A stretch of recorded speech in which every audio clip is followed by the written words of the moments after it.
Good afternoon and welcome to the Board of County Commissioners regular meeting on Tuesday, April 12th. We're having our regular meeting on Tuesday because of Passover this week. So I hope those of you who are celebrating Passover are enjoying it. And we are going to begin with a proclamation recognizing Pitkin County 911 dispatch for National Telecommunicators Week. Is there anybody here to whom I'm giving this shirt? Look at them all. So who wants to come up and receive this? Oh, come on down. All right, come on up here and introduce yourself. We don't have portable These guys are the real mics. dispatchers, so they don't want to Can you use your mic? be in front and Gosh. center.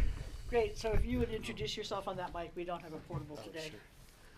Hi, I'm Brett Loeb. I'm the 911 Deputy Chief for Pitkin County Dispatch. Okay, and here's what it says. A proclamation of the Board of County Commissioners recognizing Pitkin County 911 dispatch for National Communicators Week, April 9th through the 15th. Whereas emergencies can occur at any time that require police, fire, or emergency medical services. Pitkin County Regional Emergency Dispatch Center 911 dispatchers are the first people in the community to receive these calls from the public in a crisis. And whereas PCREDC 911 dispatchers are certified and specially trained in emergency medical dispatch.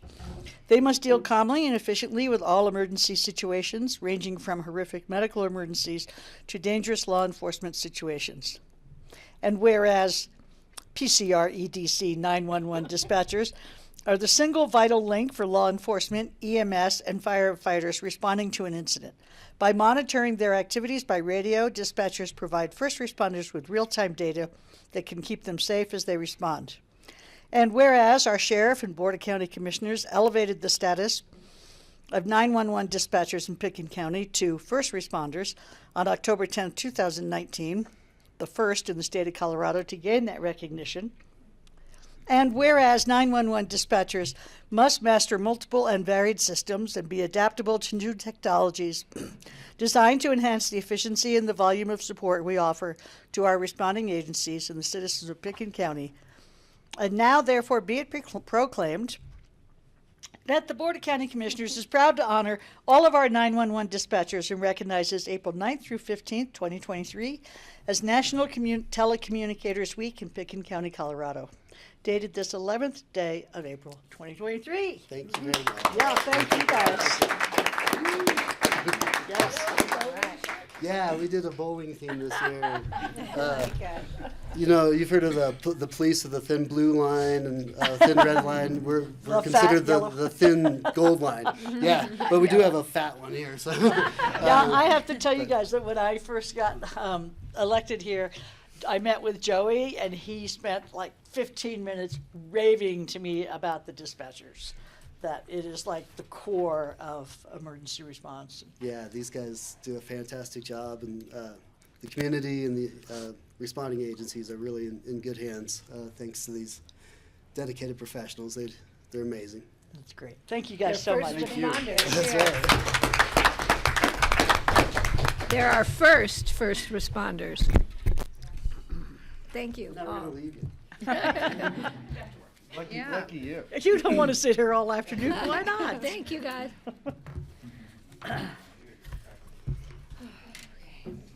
Okay, now we're going to move on to public comments. Do we have anybody in the room or online who would wish to talk about a subject which is not on the agenda today?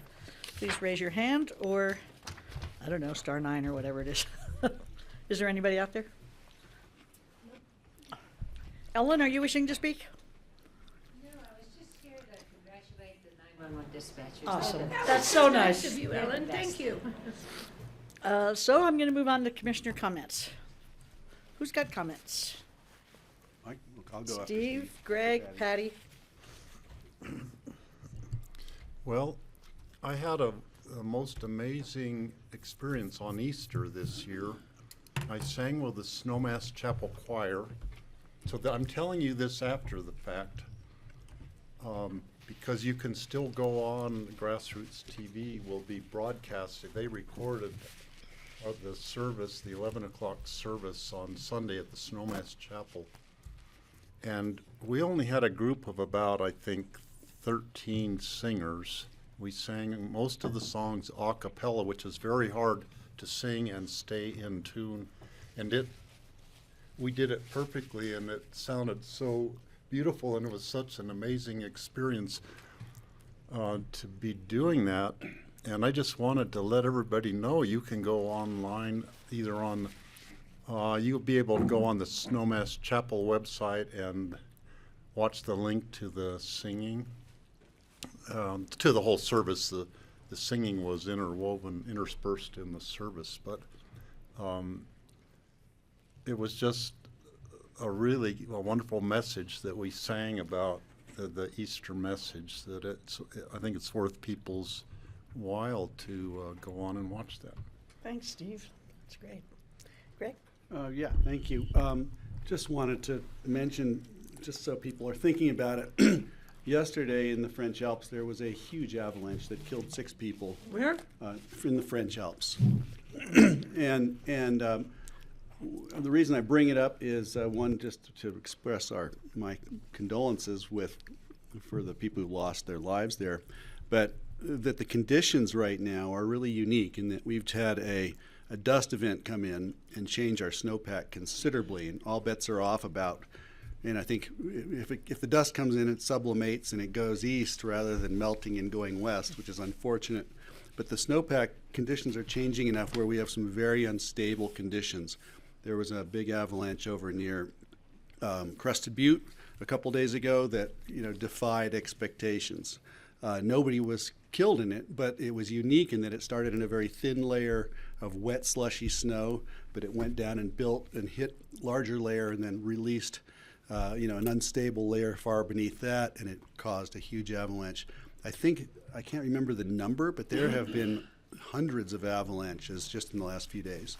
So backcountry skiers who think that it's corned up and think it's become more stable need to look again. The Avalanche Information Center, I think, still has the conditions are considered to be considerable. But when they talk about considerable or moderate or high or extreme, what they're saying is it's not the likelihood that you'll die when the avalanche triggers. It's the likelihood of an action triggering it. So when they say, well, it's only considerable, only moderate, it doesn't mean it's not going to kill you if it happens to go, as we saw here. So I just wanted to put the word out and make sure people understand that the snowpack's changing dramatically, and we're going to see a lot more spontaneous avalanche release and hopefully very few human-triggered releases as a result. Thanks. Thanks, Greg. Kelly? I don't have anything today. Thank you. I did. Patty? I just want to, again, we've had some passing of some great longtime local citizens. I think we all know about Marion Melville, who had an incredible past history and just an incredible relationship with everyone across the board in this community. And then Chuck Maple, who lived across the street from me, who was always such a character, climbing up on his tarp, his yacht in his driveway. It was covered with plastic, and he was known to fall off of it quite frequently, but it wasn't into water because it was parked on his driveway. He was just always somebody you always enjoyed walking by and seeing him in his yard. That being said, it's sometimes hard to open the newspapers anymore to see what longtime local and friend that you've lost. But as the community ages, we're going to be seeing more and more of that. So my thoughts and prayers and my heart goes out to the families and friends of those that have passed. And on another note, I want people to keep in mind that even though the snow is melting out of your gardens up valley, and you're starting to see grass in your backyard, you're really not supposed to plant until the snow is off Bell Mountain. And I think we have a ways to go. So be careful what you decide to put outdoors. It's always good to start things inside when you can. But I think everyone's getting eager to get out in their gardens, especially with the beautiful days that we've had lately. So just keep that in mind. If you put something in your garden and it freezes, you have to take full responsibility for your actions. So, Well, it's funny you should say that, because my comment was going to be that last weekend I planted peas and onions, and this weekend I planted potatoes. I only could plant one big bed of potatoes because I wore out after that from gardening. But so down valley, we are on our way, and it's coming soon. Up valley, I'm pretty sure. But Oh, Steve, did you want to- it's hard not to go out there, let me tell you. Yeah, one more sign of spring. There is at least one big bear who is out of hibernation and is wandering around the Capitol Creek Valley. So people need to start minding your manners in terms of your bird feeders and your trash, and making sure your doors are properly secured at night so the bear doesn't come wandering in your house.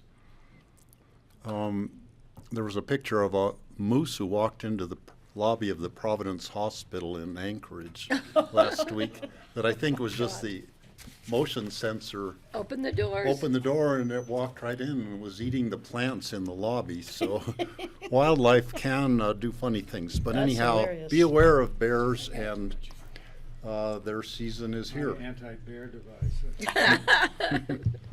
Yeah, and that being said, the Osprey are back in Emma, and the camera is on, so please enjoy your time. And I thought I was the first to see them, and apparently I was the last.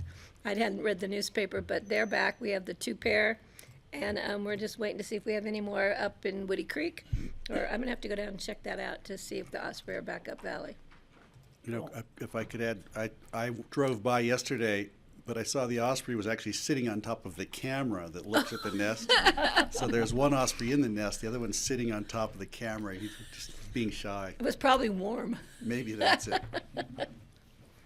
warming up those tail feathers. Well, if there's no further commissioner comments, I think we'll move on to consent items. These are single reading items. One is the minutes, February 21st, 2023, March 8th, 2023, March 20th, 2023. A special meeting, that was a special meeting, and March 22nd, 2023. And the second one is the resolution appointing citizen board members, would be ratifying the Pitkin County Basalt Library Board appointment and amending resolution 001.0222023. Is there anybody who would like to pull one of those? Steve? The minutes I would Okay. like to pull. Okay, So should I speak to that right now? sure, go ahead. Is Then we your can mic vote on? them together. On the minutes of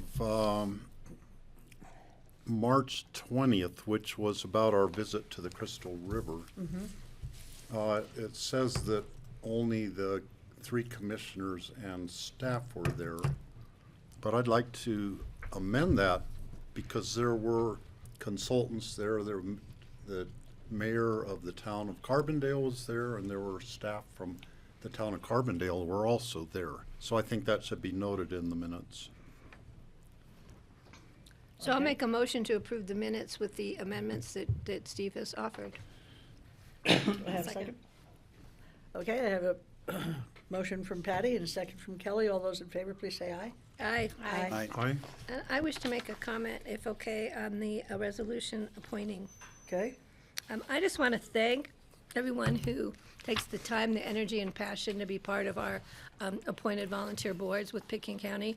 We have such a diverse number of boards and membership, and I just want everyone to know that we couldn't do it without you, without your input, without your time and energy, and I really want to thank everyone. And I would read through all of these, but it's rather lengthy, and I think that just shows you how much interest we have from our community members.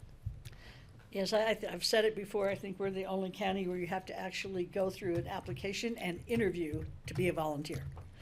It's pretty unusual. So I'll entertain a motion to approve the resolution appointing the library board. So moved. I'll second. Okay, I have a motion from Greg and a second from Patty. All those in favor, please say aye. Aye. Aye. Thank you. Okay, these are first reading, individual consideration items. Public hearings will be on April 26th. And the first one is an ordinance of the Board of County Commissioners of amending ordinance number 013-2020, Pitkin County Healthy Rivers and Streams Fund Citizens Advisory Board bylaws. And we have Lisa and Lisa here.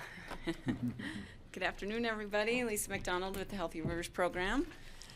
And I'm joined by Lisa Tasker with the Healthy Rivers Program. We're in front of you today for the, as Francie mentioned, the first reading of amending the Healthy Rivers bylaws. The bylaws were first drafted in 2009, and within those bylaws, it stated that there are 7 members of the Healthy Rivers Board. 5 of those members are Picken County residents, 2 are Roaring Fork watershed residents. Recently, I'd say within the last year, maybe year and a half, we've run into some issues with quorums and attendance with the River Board members. The bylaws state that the 5 Picken County residents, board members make up the quorum, and that's 3 of the 5 Picken residents, as well as those 5 are also the chair and the vice chair. We've run into some issues where we don't have the quorum of the 5 resident members, and also it ends up being the continual 5 Picken County resident members that are the chair and the vice chair. So we end up having the same chair and vice chair. So the River Board recommended the changes that are in your packet today.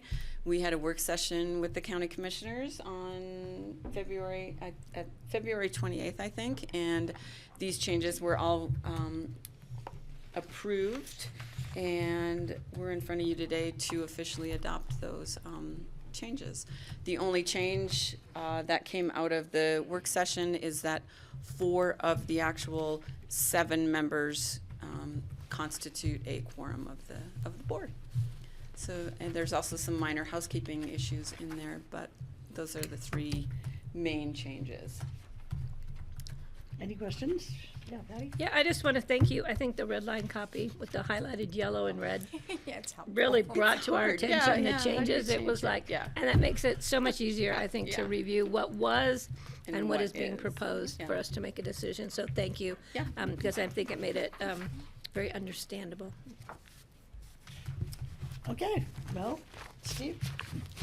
Yeah, on page, let's see, it's section 3, there is a editing reminder. It says add vetting opinions and recommendations. It's highlighted in yellow on this draft copy, so that needs to be removed, or maybe you're gonna add more things, more opinions and recommendations, I'm not sure. Oh, way at the front. Where does it say that? It's on page 22 of our packet, but Well, I don't It's know. on Okay. 24 of mine. by but- section 3 on the bylaws. Is it the qualification? One more page, Patty. Right here, you mean where it's crossed off? No, go to the next page. Well, I'm way down the line. It's under additional policies. Oh, wait, maybe there's another section. Yeah, I don't earlier. see it. I'm on page 22, that's the first page. Right there, Article 2, right there. Oh, add vetting options and recommend, it's on the first which page of article is the, it? So it's the very first page of Of the bylaws. Oh, of the okay, yep, bylaws. yeah, that need to be taken out. yeah, we'll delete that. Good eye. So are you gonna have more recommendations to No, add, no, or- this was, yeah, that's a error in there, so we will strike that for the second reading. There's Okay. actually one word missing on page 27 too, but we're gonna fix that too. It's just, it says at the very top, it's in red, a staff report prior. There needs to be prior after that, but anyway, it's up above. So, So you wanna make a but motion that's for the just, amendment? that'll all get ironed out. For second read. Yeah. Does somebody want to make a motion to accept it with the amendment? Motion to approve as amended? I'll second. Okay, we have a motion from Greg and a second by Kelly. All those in favor, please say aye. Aye. Aye. Thank you, ladies. Thank Is that all we get to see of you today? Oh, We have a question for you later, though. yeah, I would love to chat with you. Those email exchanges. All right, Thank thanks. you. That was Thank you, really difficult. ladies. Thank you. Okay, the next one is a resolution of the Board of County Commissioners providing supplemental appropriations to the 2023 budget and amending the 2023 budget for 2022 carryover projects. And do we have Connie online? Good afternoon. Hi, Connie. Hi. So this resolution is one that we do every year, either end of March or beginning of April, and it carries forward appropriations from the prior year for projects that are ongoing. And the memo in your packet lists a few different circumstances in which we allow projects to be carried forward. One are multi-year projects, and we must, by state statute, budget the full amount in order to enter into a contract. And so when we enter into that full, the contract, many times these projects cross over calendar years and sometimes go on for 2 or 3 years. I gave some examples of that in your packet material: the Whitewater Park, streamside improvements in Basalt, open space and trails, North Star parking construction, the airport layout plan, and the microgrid. So just a few examples of multi-year projects that are being carried forward in this resolution. There are also one-time projects where maybe it was expected that they would be completed in 1 year, but just because of the timing, they need to be carried forward into 2023. The Moore Conservation Easement acquisition is one of those. It was approved by the commissioners late in 2022, but was not closed until February 23. There's the Jackrabbit Power Line, CPW Bear Management Plan, the grant match, and also the facilities electrification study. We also have replacement schedule items that sometimes, just due to timing or product availability, or when something actually needs to be replaced, they may be carried forward. The runway, airport runway, broom and blower heavy equipment are one example. They'll be arriving in 2023. They were ordered in 2022. An ambulance truck build out. So just a few examples of that category. And then the last category where we may carry forward items are when we've received dedicated revenues that need to be used for a specific purpose, and we'll carry forward the revenue received as an appropriation in the new year so that it can be spent. And an example is donations received by Friends of the Library, and then also the Public Health Opioid Settlement Funds. The dollar amount on this resolution is fairly large, but there is one carry forward item that makes up almost half of that total amount, and that's the Moore Conservation Easement. I did list on the second page of the memo a few of the larger dollar items that are included. 1.8 million for the airport runway heavy equipment that I mentioned. The Whitewater Park is 1.35 million, 1.2 million for North Star, and so on. I list a few others here just to give you some examples. And then there are two revenue items that are included in the resolution. One is for the Whitewater Park, and it consists in a GOCO grant and also a contribution from the town of Basalt, and we expect those will be received in 2023. And then also a DOLA grant for Phillips Mobile Home Park Engineering, which is still an ongoing grant, and we're carrying forward the remainder of the grant that hasn't been received yet. So quite a number of other items, odds and ends in the resolution. The total for the expenditure budget change is over $20 million. 614,000 in revenue carried forward for a net increase to the budget of 19.67 million. Again, the different projects cover a whole gamut of different projects, from just a simple printer in the clerk and recorder's office, the coal basin, NEPA, that is a contribution from the county commissioners, and so on. So I'll just see if the board has any comments or questions on any of the items in the resolution. I have one question.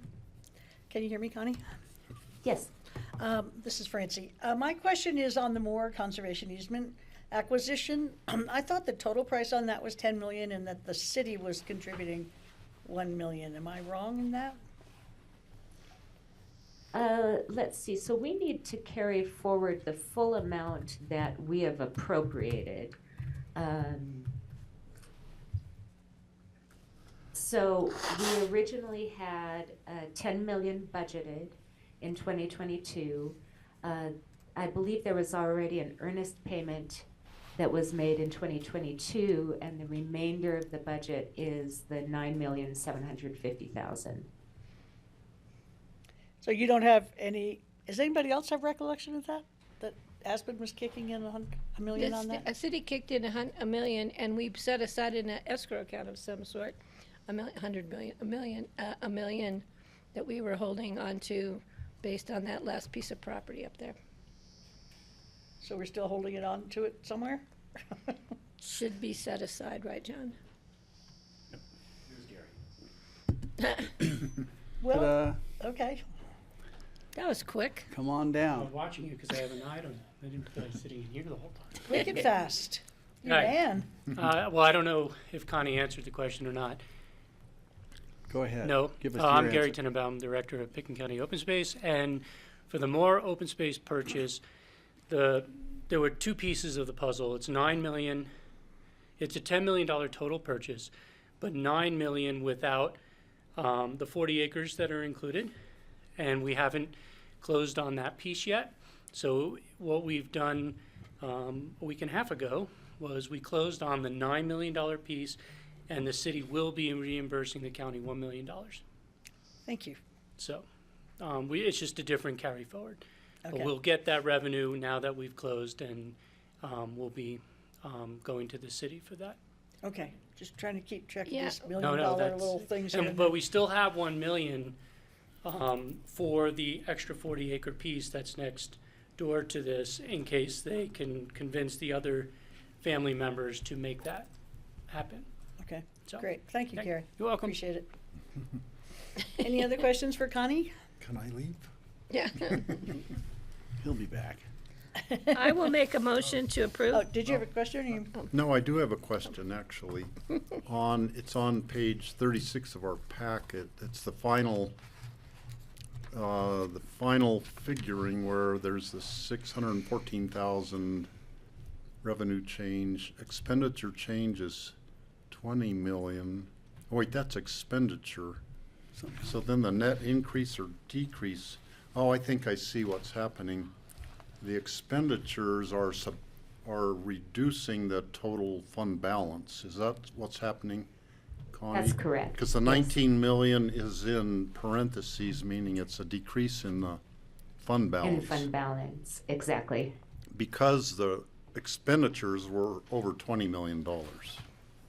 Yes, and then offset by the 614,000 in revenue, so the impact to fund balance is the 19.67 million.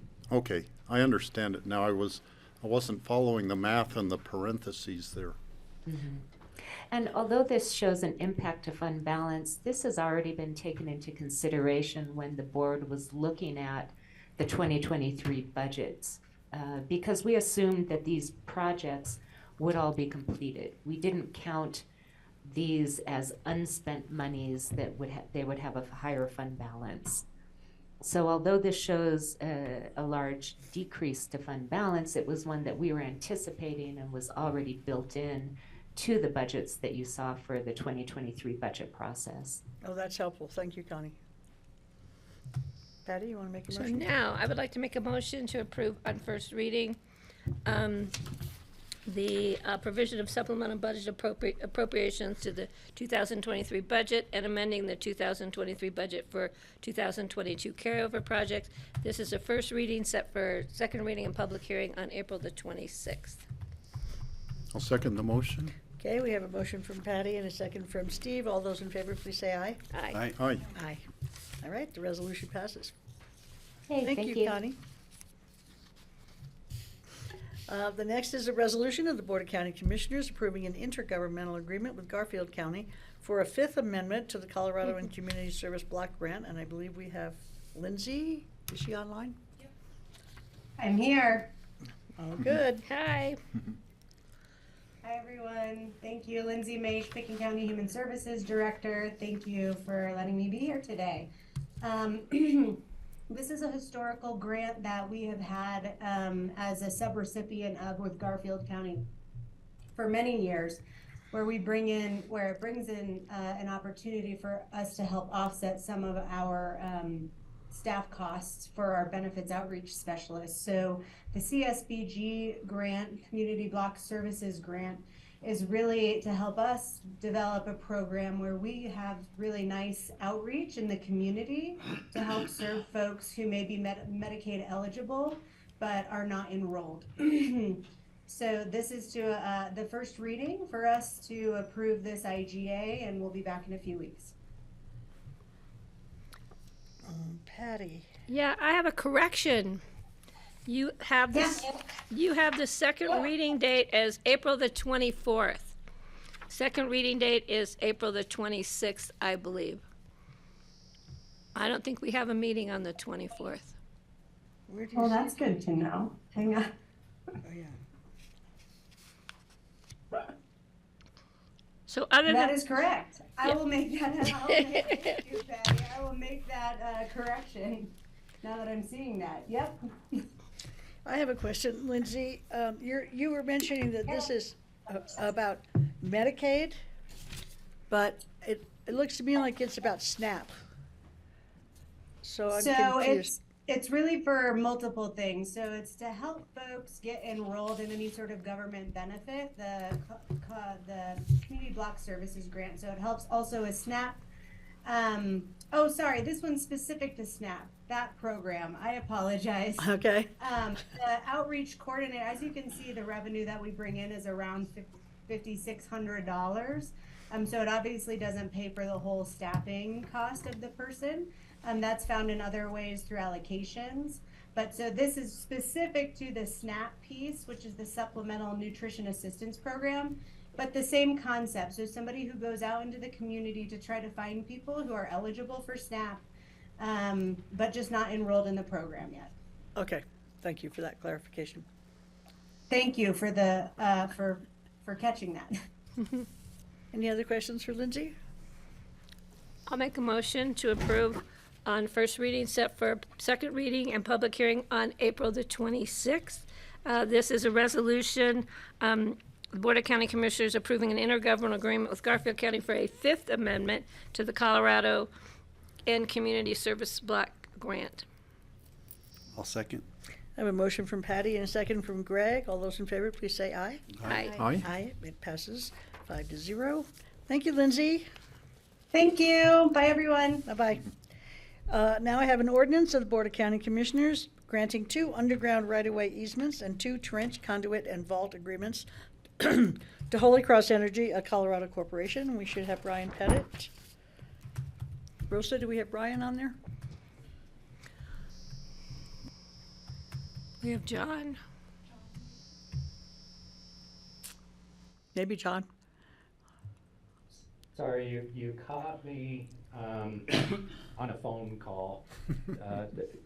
So, if were you looking for me to weigh in on something here?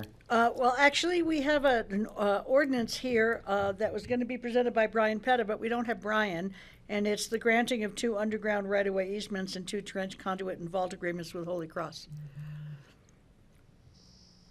Should we just wait and see if Okay. Brian comes on later? Yeah, I'm actually on with Rich, so I will have him reach out to Brian here real quick. All right, we'll I move on, apologize for and that. we'll move on, John, and then we'll come back to this.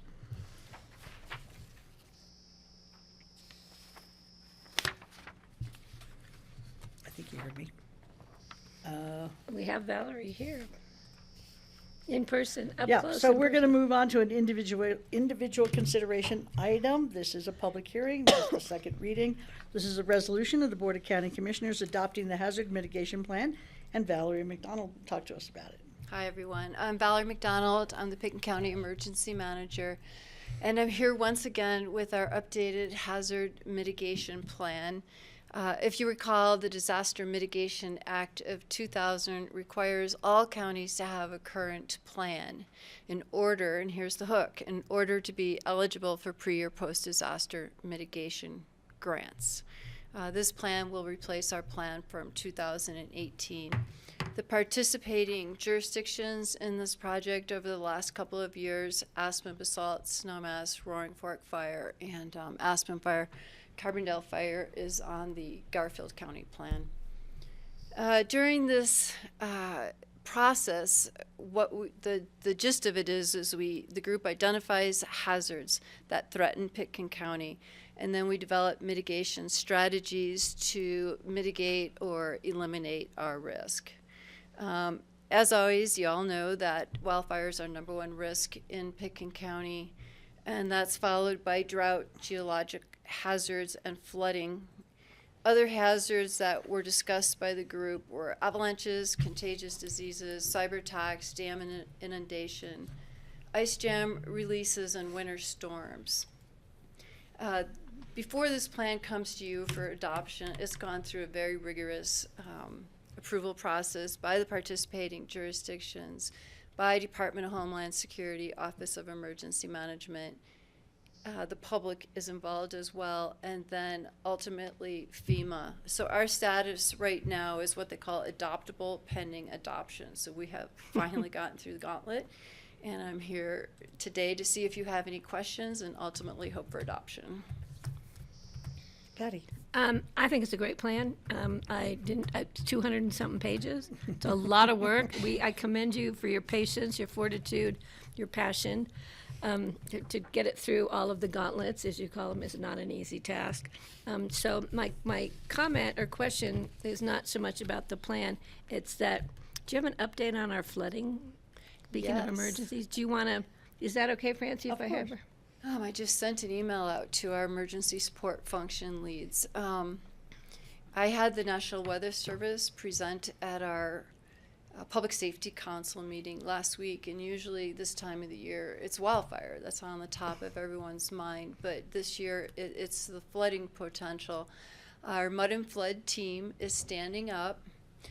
All of our emergency support function teams and our incident management team, and we were all dialing in our snowpack. We're all aware of the fantastic ski season we had, and the snowpack is about 140% of normal. We have some issues. The dust event we had, that's just going to create havoc in unpredictable ways at this point. It will heat up the snow and potentially melt the snowpack out sooner, and again, unpredictable ways. We've got warm weather and no precipitation in the immediate forecast. Right now, rivers are running below average, but we expect it to pick up. And then we have the dam operators. So we're completely dialed in with them because we get the information from the National Weather Service. If we don't know what the dam operators are doing, it's not that meaningful of information. So we've included them in our meetings as well. RUDI is going to give us, Bureau of Rock is going to give us a brief in a couple weeks. And then we're also in touch with Grizzly Twin Canal as well. The most alarming thing I heard in the report, and I have the hydrologic reports if anyone would like to see them, is they're saying on the Crystal River near Redstone, they're expecting one of the 7th highest runoff years in 67 years. Oh my God. Wow. So Carbondale Fire is involved as well, and we'll probably do our informational meeting up there at Redstone. Fire Department, the Carbondale Fire Department up in Redstone. So, RUDI, I can't without my notes recite all the facts, but RUDI the Bureau of Rec was feeling pretty good about what they had going on. Unknown up at Grizzly, but just an FYI, later this spring I'm going to have their new dam manager present to this group because they're going to be doing a lot of work up there this year, and I wanted everyone, including the public, to be aware of Great that. idea. So there's a lot of it's too soon to tell. I mean, as things sit right now, we've got a large snowpack, so you can expect higher runoff. Don't know what the dams are going to do yet. Don't know what the dust on snow event, which was deemed significant. I mean, it's a big deal. So we just have to wait and see what happens. But we are completely teeing up all of our people and resources. Well, Redstone, that's really interesting to hear that. Yeah, thank you. Could you Go ahead, just yeah. repeat that about, was it on the Crystal? It's one of the 7 highest years in 67 years? It was so funny. I know, I asked Statistic. our Where'd they get that? new hydrologist to Very repeat unusual that. I was statistic. like, would you repeat that? Wait, did everyone hear that? And they're saying near Redstone, the Crystal will be one of the 7th highest runoff years in 67 years. Could be the highest, could be the 7th. It could be the 8th. So, yes, but I had her repeat that 3 different times. Thank you. It's just this year we're paying extra careful attention because we have a new hydrologist and we have a new dam manager up at Twin Canal, and we have a new emergency manager at Bureau of Rec. So we're bringing them all into the fold.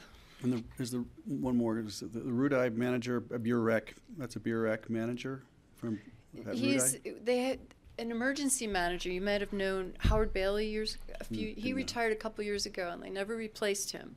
So now this is a good thing. We have a dedicated emergency manager, and they will. Obviously, the biggest thing is communication. We cannot stop what's going to happen, but communication is crucial. Right, great, thank you. Steve? So I was thinking one of the biggest hazards that we deal with all the time are icy roads. And the other day, the whole highway was wonderful until about a half-mile stretch in Snowmass Canyon was a sheet of ice. Everything else was no problem. And there was a traffic accident there, and a car went by spinning and doing a 180 right next to the raft bus I was in on that stretch. So it mentions the hazardous roads as part of the winter storm hazards. But then I was wondering, well, what do you recommend? It kind of is warning people about it. But then just if you could explain what the hazard management plan, like specifically to icy roads, what would your recommendations be in this report? I'm probably not the best person to ask that question to, but just since I work at the sheriff's office, I am aware of the conversations, and that's a known bad spot, and we get a lot of information out on Pick and Alert and now our Reach Well translation app as well about road conditions, but they'll actually do metering in there as well, as I'm sure you've all been in that, and just to slow it, calm it, keep the road open. But it's definitely top of mind with all the agencies that you would expect. All 3 of us were there at that accident that night. I dropped into the canyon when it was just starting to freeze. That first turn slowed down. You could see where people had already been not changing lanes but sliding through lanes. There were 3 cars in that accident. I was car number 4, watching it unveil in front of me and being the first responder, the one who called it into 911, and then made sure everybody was okay in the cars until the sheriff's. And it changed so quickly that, but knowing that it does change quickly, having that education, I slowed down, and there was a sheriff's officer parked in the canyon, tried to give people just a clue, but there was, that couple of cars that just thought they could sail through. They literally slid through. It was very traumatic to watch. And then there were people, you were on the bus, I think Suzanne Wolf and Leslie Lamont, because they saw me in my car thinking I'd been involved in the accident and called me, and I was, but it was frightening how quickly. Yeah. And Kara and I were right behind you guys. Yes, that's right. And we barely were able to stop before the last vehicle. There were lights everywhere ahead, but you couldn't see them when you came around the corner. All we saw was suddenly cars stopped in front of us. Well, We barely stopped. We skidded our way. That makes me wonder if we need to do something different in the Snowmass Canyon, because that's where a high proportion of accidents are there. They were supposed to be installing that automatic trigger. Remember, There were a CDOT? couple of sensors. Yeah, and I was surprised it hadn't kicked in, so we need to maybe follow up on that with GR. Yeah, was the because one I who- think that shuts down Highway 82 more than anything else. It's also where the water rises during rainstorms. Same Well, thing. that's your lake that you love so much, Francie. It was- Okay, Can I so say do we have one- any other questions? One Yeah, Greg. last thing, just comment on that. Reading through that, it's fascinating the amount of detail you've put into all of this and what you can learn about our county and our area is phenomenal. Yeah, In the context of all the various hazards to be considered, there's so much to be gleaned. I thought it was fascinating, and it's great. It's a great document to have. She Thank does a you. great job. Yeah. Against all odds. I'd recommend it for recreational reading. That I actually. would not recommend, but there is a wealth of information in there, and we are made to do that. But it's not just it's done now. Probably once a week, at least every 2 weeks. In my last 10 years being here, I get called from different agencies. Do you have a current hazard mitigation plan? Is on the top of the list of anybody trying to get any grant. And this information in here, I mean, no one has to reproduce it. This is like the mother lode of this type of information, and everyone can use it in their grant applications. And anyone trying to come into this county and figure anything out, let me see your hazard mitigation plan. So, yeah. Great. Yeah. It's good to know it gets used that much. Kelly? Related to that, do we know if the insurance industry is looking to this information as they are assessing the hazards in our community? I don't have the answer to that. I would imagine they would be. I just wondered if they were reaching out to. I've never had an Valerie, insurance company reach out to me. It would be good if they did, since they're penalizing people now for wildfire threats. Right. Any other questions for Valerie? Anybody want to make a motion? It's a public hearing. Oh, it's public hearing. Open it to the public. Is there anybody in the room or online who would like to comment on the hazard mitigation plan presented by Valerie? No? Okay, then I'll look for a motion. I'll make a motion that we approve a resolution adopting the hazard mitigation plan. I'll second the motion. We have a motion by Greg and a second by Steve. All those in favor, please say aye. Aye. Done. Thank you, Valerie. Thanks for all the work you do to keep us safe. You'll hear about it again in 3 years. Go back to work, start revising We it. might see you before then, depending on, floods and things. Okay. Ask John about. John, did you Brian. hear about the Holy Cross thing? You guys heard From about it? Brian? Yes, and so we are going to have Scott Matai should be joining us soon, along with Matt, our fleet manager, and they'll be able to speak to this issue. It's a underground conduit and agreement around electric vehicle infrastructure at the airport. At the airport or at the Brush Creek? There are two locations? The airport and Public Works.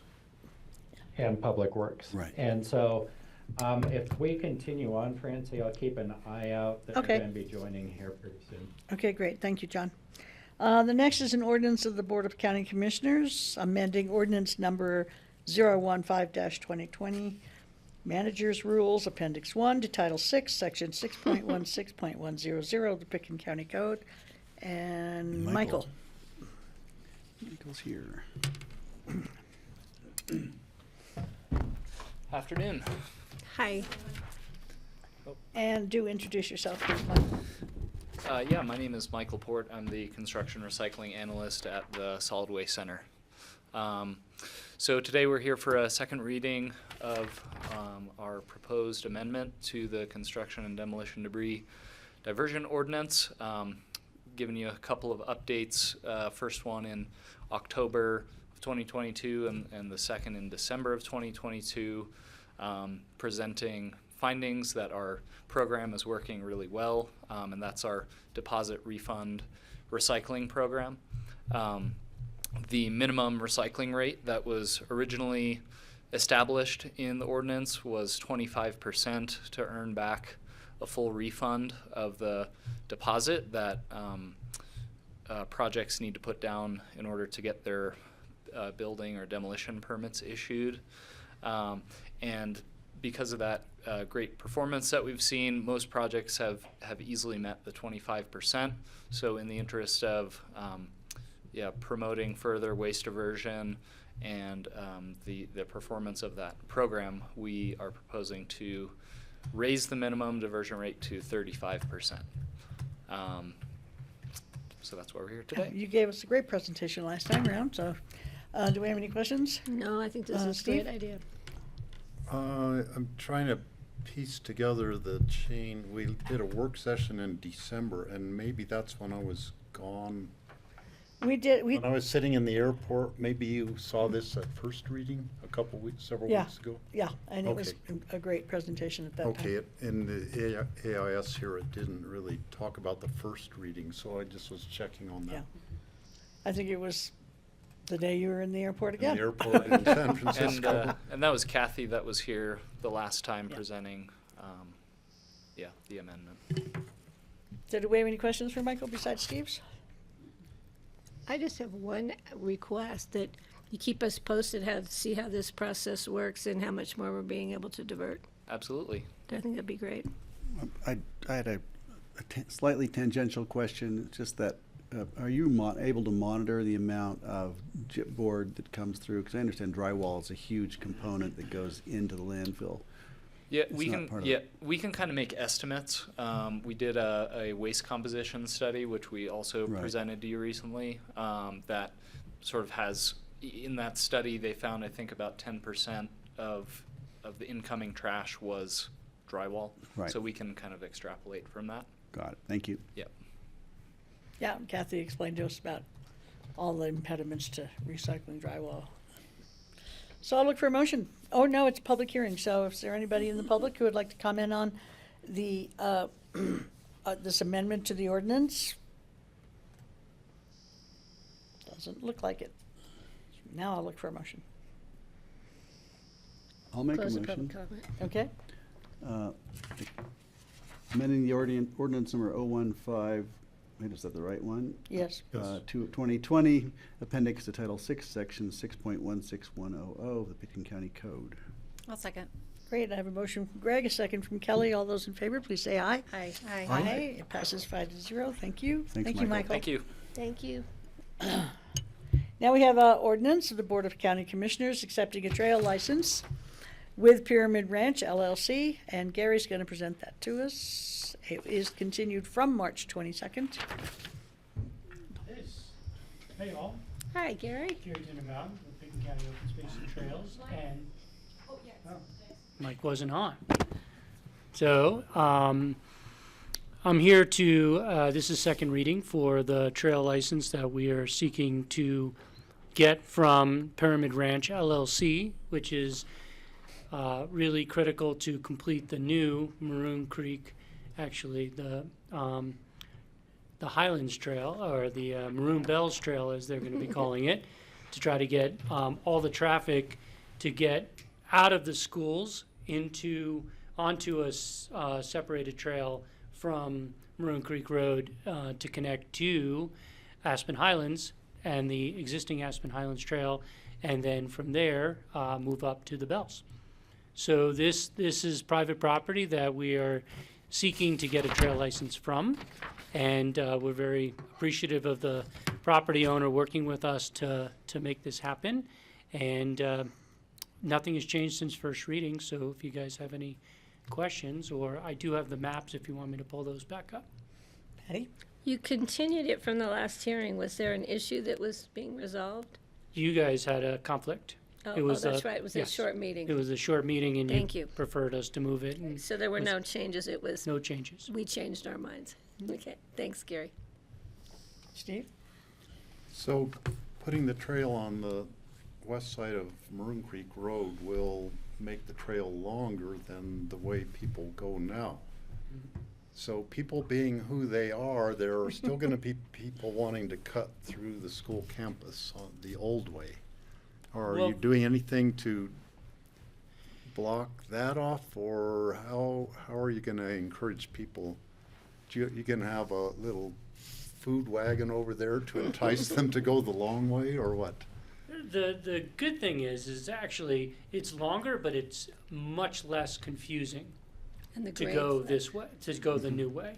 And so I think the city is planning on pretty significant signage, and that's why they're calling it the Maroon Bells Trail, because they're trying to get people to understand that this will take you to the Maroon Bells. So right now, the school district is not closing that trail. They're hoping for a significant reduction, but with it was interesting the last time I was here, we just had those school incidents. And so this is one of the reasons the school district is asking to move the most of this traffic away, because right now, as you know, that trail goes right next to some of those classrooms. Mm-hmm. And so this is a true school safety issue, and the school district right now is not planning on truly closing it, but they might. And if they do close it through that school, we've got to have that alternative. But the signage should be really clear. And I think right now what the city and the schools, the biggest problem is people get lost, because it's a very convoluted way to get through the school district. And so what's happening is most people just get on Maroon Creek Road and use the road. Now, for a road biker that knows how to ride on the road and stuff, that's not such a big deal. But when we have all our tourists in town and they're just trying to go up to the Maroon Bells, that's when it starts to become an issue. If we can get that trail to be right there so people can see it and people can see it out of town, we're going to work with a lot of the rental companies and see if we can get that information on it. And I think it'll be pretty clear once you get out of the city, because most people get out of the city off of 8th Street and that bridge across 8th Street, and they're planning on a pretty significant signage system to keep people on this. Mm-hmm. So hopefully that works, but the school district is not closing it as of now. So if some people know that way and they want to get that way, they still can. Well, then school kids too probably are going to use the old way because it goes right to where they're going to school. Right. And I don't think, that's why I don't think the school district is really going to close it, but they might have to. I mean, who knows what this school security issue is going to turn into. So this is just having this solves a lot of other issues, and this will be, this is just going to be the main route out. And so I think people will get used to it pretty quickly. Mm-hmm. Okay. Okay, I'll open the public hearing. Is there anybody in the public who would like to comment on the Pyramid Ranch Trail easement acquisition? Something like that? Okay, I'll look for a motion. Yeah, I can make a motion. I did want to say, it's funny, it's Pyramid Ranch is granting us the license, and it's called Pyramid Ranch because Oh, that's right, it's a license. they're looking at Pyramid Peak. Right. We'll call it the At Maroon first, Bells I Trail. didn't realize that. A lot of riders will I do ride have up more there, questions. and they'll think they're looking at the Maroon Bells when they're not. And people in Aspen still make that. So one of my pet peeves. I would make a motion that we approve the ordinance accepting a trail license with Pyramid Ranch LLC. Which is looking at Pyramid Peak.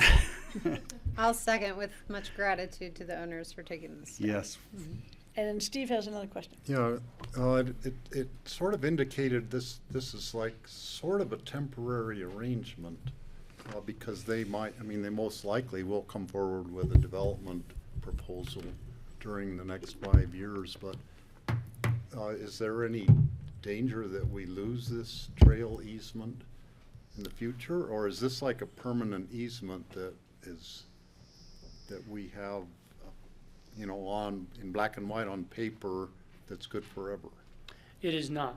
It is a temporary trail license. And so, yes, there is the possibility that it could go away. Two things with the trail license is, yes, they're most likely going to come in with a development application sometime in the future. And they didn't want to grant a permanent one because, it might have to move. We might have to move it. We might have to encourage that. However, where the property is located, it's most likely going to be an annexation to the city, and the city is going to have a lot of leeway on how to negotiate with these people. And John Peacock's been on the phone calls with Pyramid Ranch, and the city felt very comfortable because the city is the one spending the significant portion of this. They feel very comfortable that this landowner is really serious about. They're giving us a temporary license, but they're going to come in with a land use application. They want to potentially use this as, you know, one of the pieces of the puzzle to get through growth management if it comes through the county, or get to an annexation if it comes to the city. And I totally, as a private landowner, I would understand that. And so, but at least they're granting it now, so we don't have to wait 5 to 10 years before they come in. So that's why we're doing it this way. But we feel pretty confident that we're gonna always have a trail here. Okay. And also I see that if and when they do a development, that the people living at the development would be able to use this trail also. It would Oh, be yeah. very convenient for them. Oh, it'll be, I mean, imagine if you It's live right out there there. and you can hit Yeah. that trail and go right into the city. Yeah, Yeah. it's pretty sweet. Or Highlands, so I agree. Well, if there's no more questions, I'll call the vote. All those in favor? Aye. Aye. Aye. Okay. Thanks, Thank you. Gary. Looking Thank you forward very to it. much, It'll Gary. be done by June 1st, right? No. it's- 2020.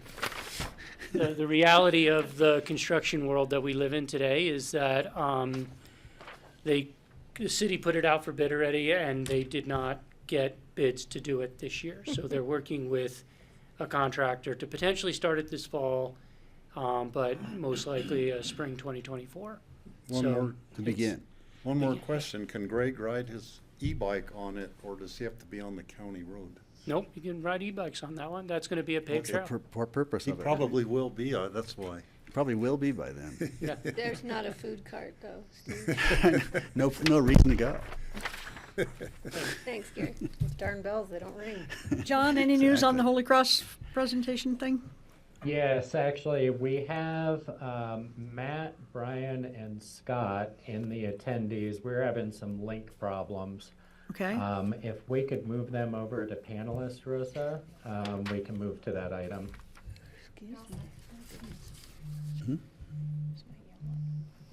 Item 6. Francie, could we take a short break before land use? What? Could we take a short break before land use? Sure. It's very short lately. It's been continued. But no, yeah, of course we can. Well, hi, guys. Now we got everybody. Hi. Okay.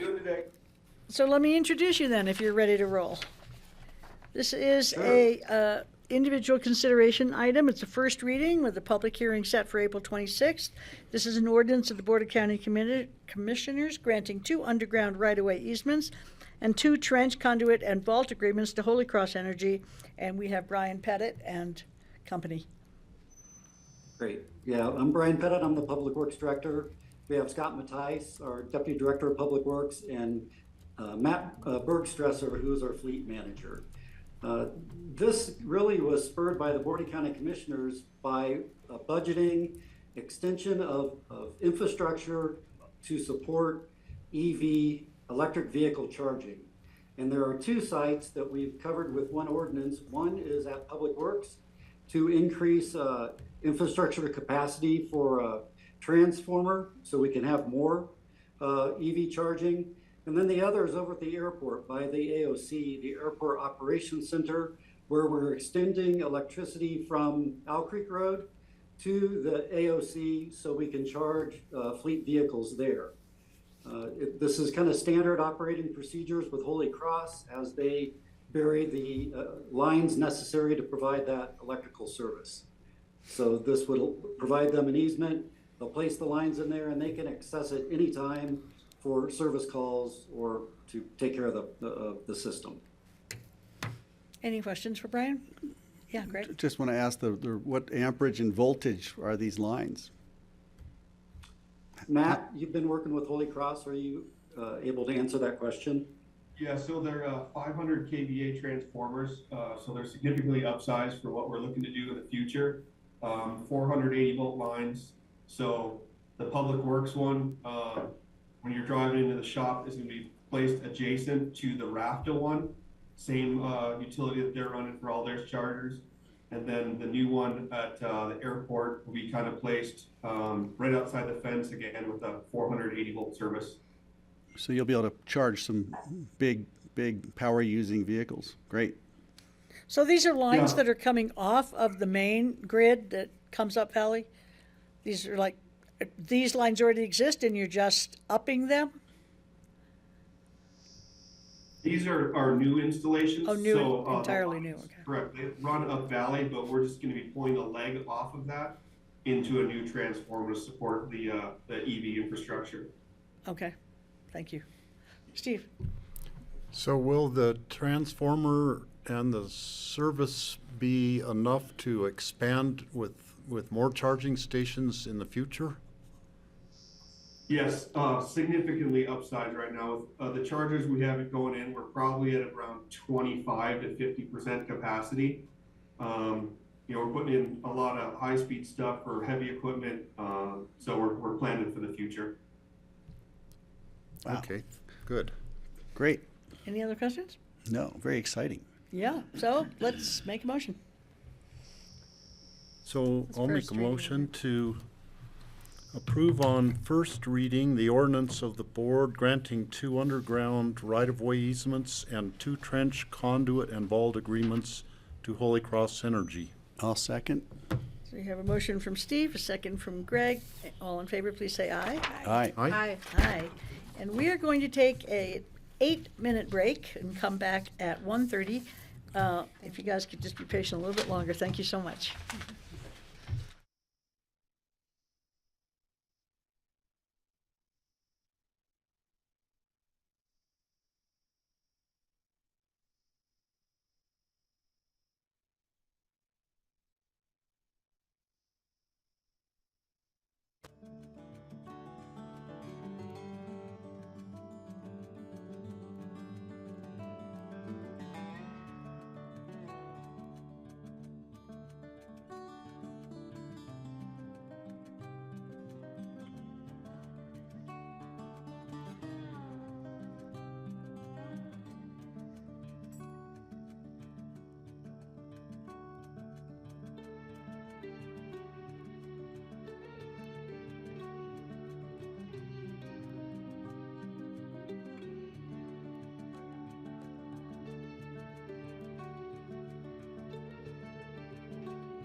Welcome back to the regular session of the Pickens County Board of Commissioners on Tuesday, April 11th.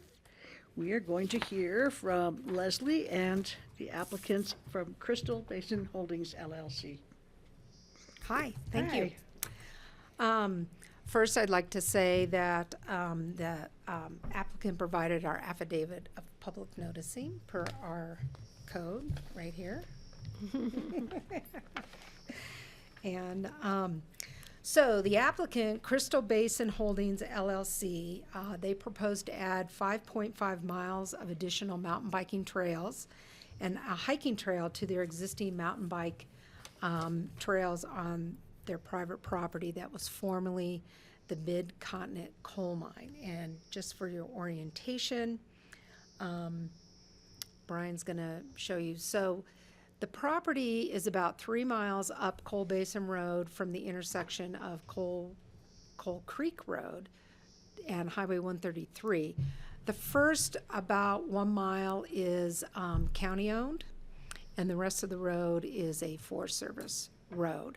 And Forest Service road actually goes through the property. I'm gonna point it out right here to you all, and then this will be something that you guys will see later when the applicant does their in-depth presentation. But this is Coal Basin Trail 1953, and it traverses through the property, and it's a Forest Service road. It's public access. So the Mid-Continent Mine stopped mining in 1991. The Coal Basin Ranch is an in-holding surrounded by Forest Service property.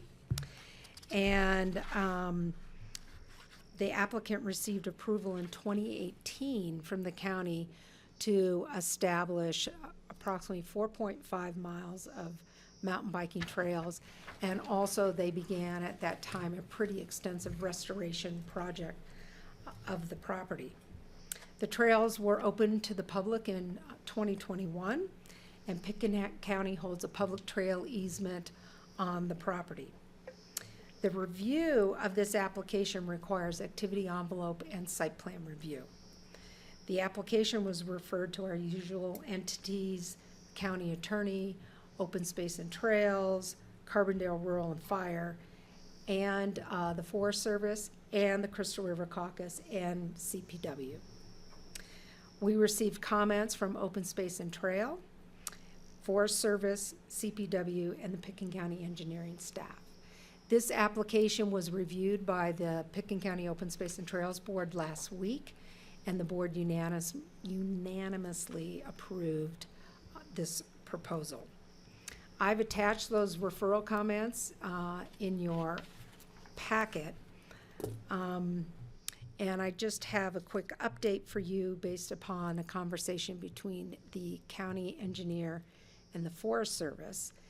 The Forest Service is going to do a wait-and-see monitoring on the drainage around the parking lot area, and before they decide if they need to do any more work in the parking lot. And last year they replaced some culverts, and if they get more funding, they'll replace some more culverts. Trina, I know, has had a conversation with the Forest Service, and she can give you also an update on how that is going. So when we're considering activity envelope and site plan review, we consider the constraints on the property as far as how we establish those activity envelope boundaries. And so activity envelope boundaries are being established around the new trail alignments. And in my memo in your packet, I laid out all the sections of the land use code that we considered for activity envelope and site plan review. Because the trails are located on slopes greater than 30%, our code discourages development on slopes greater than 30%. But because these are public trails, the code provides an exemption as long as the trails are public. The trails are held in a trail easement, and that trail easement also prohibits motorized conveyance on the trails. The addition of these new trails to this property will require an amendment to the trail easement, and that amendment process will be via an ordinance for the BOCC to review. You will review that new, those amendments to the trail easement. In addition, our code requires a 100-foot setback from the high water and riparian areas adjacent to streams. There's one section that I'll ask Brian when he does his presentation to dive into that one section. There's one section of a new trail that's proposed within 30 feet of Dutch Creek. The code also provides that trail development can be located within that 100-foot setback if it's within an area that's been heavily disturbed. This whole property has been heavily disturbed. In fact, Dutch Creek was realigned as part of the mining activity. So the code gives us the ability to approve development within this 100-foot setback of Dutch Creek. As part of the building of the trails and even this section of the trail, there's still a lot of restoration work that the applicant is proposing to do on the property. The existing trails that were approved in 2018 and these new trails are within a quarter mile of elk production habitat. However, at the time in 2018 and again today, Colorado Parks and Wildlife has found that the steep slopes on the south side of Dutch Creek provide a sufficient buffer from the elk production habitat area and what the activity that's occurring within the Coal Basin Ranch property. And the other thing that we looked at from a constraint perspective are scenic views. So the property, the trail restoration, the road, the new barn that was built, it can all be viewed from Coal Basin Road. However, as part of this application, there's no new buildings that are proposed. As I said, they're continuing their restoration work on the property, and the trails are being aligned and built within the forest. However, no trees greater than 4 inches of diameter, they call it DBE, diameter breast height. No trees greater than 4 inches will be removed as part of this effort. And any tree, no trees greater than 6 inches, and any tree between 4 inches and 6 inches will be replaced on site in a 1-to-1 ratio. So based upon the referral comments that I received, and the majority of the referral comments that I did receive were from Open Space and Trails, I've integrated those into the resolution. But the highlights of those comments are Open Space and Trails, because the trail easement is held by Pitkin County, managed by Open Space and Trails. There's kind of a reciprocal relationship with Open Space and Trails rangers and the crew that manages mountain bike trails. So Open Space and Trails has asked for a little bit more clarification on how that relationship works, particularly when it comes to like enforcement issues. They're hoping, OST is also asking for if there is a continued discussion, to continue the discussion if the trails were ever to be considered open for winter use. People hike up there and cross-country ski up there because the Forest Service Road is a public road, but there's no defined activity like on fat tire winter mountain biking as of yet. OST is asking for better clarification regarding e-bike usage. They have some history on how you better sign for e-bikes and what level of e-bikes. So they'd like the opportunity to work with the applicants on clarification on that. And they also recommend that dogs on leash are limited to the hiking trail only, and that no dogs are permitted on the downhill mountain bike trails. Staff recommends approval of the resolution, which will approve activity envelope and site plan review for an additional 5.5 miles of trail on Coal Basin Ranch. Thank you, Leslie. So now we'll hear from you guys, I guess. Great. Well, thank you. My name is Brian McNells with BMC Planning and Design. I'm joined here today by Trina Ortega, who is the ranch manager for Coal Basin, and then also joined by Mike Pritchard, who is with Roaring Fork Mountain Bike Association. Leslie, thank you so much for that. Covered a lot of ground in her presentation, so I'm going to try not to be redundant here. But as many of you know, in fact, I think there were a lot of you that were on the board during that 2018 approval, if I'm not mistaken. Just by way of a straw vote, I'd love to know how many of you have been able to make your way up to Coal Basin, are familiar with it, or have used it for recreational purposes. So majority of you.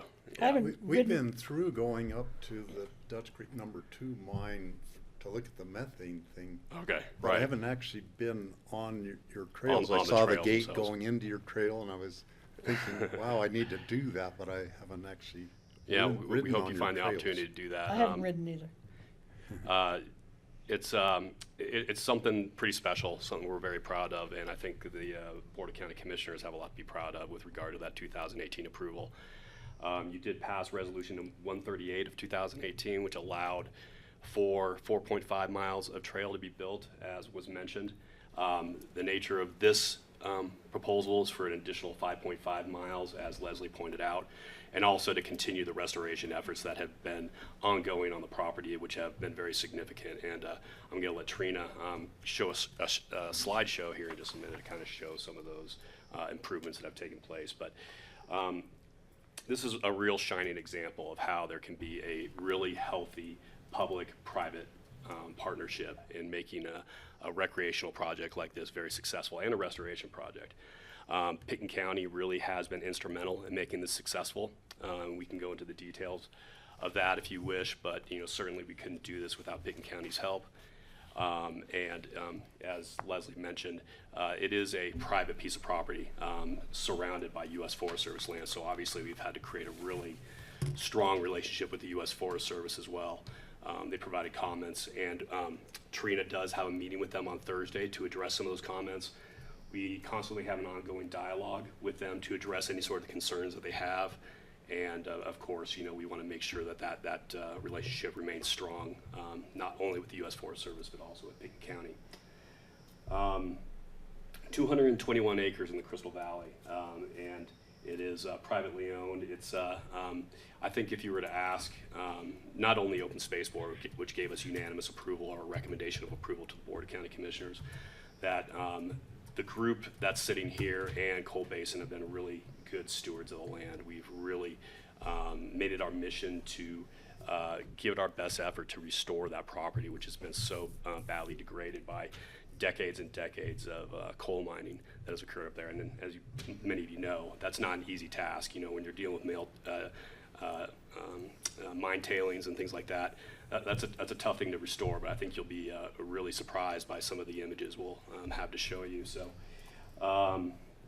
yeah, the ownership simply has a real passion for mountain biking and want to introduce people to the sport, and also allow people to enjoy outdoor experiences by way of mountain biking, and now with this new approval by way of hiking as well. So just expanding the experience for mountain bikers, creating different classes of level and expertise that people can ride on. It's a very out of the way parcel, so we just want to make sure that people that actually make the trip to get up there, they have more than one loop to go on, and other beyond the pump track as well. So for those of you who know the new pond and the established area up there, great place for families. Dad's watching the kids go around the pump track. Mom takes a loop up on the upper portion of the property. And it's about 3.5 miles, I believe, that loop. And it's a great, well-designed trail. Really fantastic, well-maintained. But we just want to be able to provide people more options. And so that's the reason for the application that we have before you here today. So with that, I believe I'll turn it over to Trina so she can. Can I ask a quick question before Trina starts? You bet. So in this map, the red is the 221 acres that is the. That's correct, yeah. And this is what's it Redstone, called again? just to give you Crystal context. Coal Basin Ranch? Yes. That's what it's called? Yeah, and what were you saying, sorry? I'm just saying that, so for context, this is the town of Redstone right here where you see my cursor. Yeah. And then, the coke ovens are located right here. And right beyond the coke ovens, as you're going up valley, you take that immediate right turn up Coal Basin Road, about 3.5 miles. And then, so the extra 5.5 miles that you want to add are all within that red zone? That's correct, yes. What does the dark green represent on this map? This green area right here, All the dark green areas? That's just private property? Yeah, private. okay. And everything else is Forest Service? Just want to make sure I'm reading this right. yeah, in fact, so I'll stop my share and turn it over to Trina so she can Okay. show you the closer map of what the proposal is. Thank you.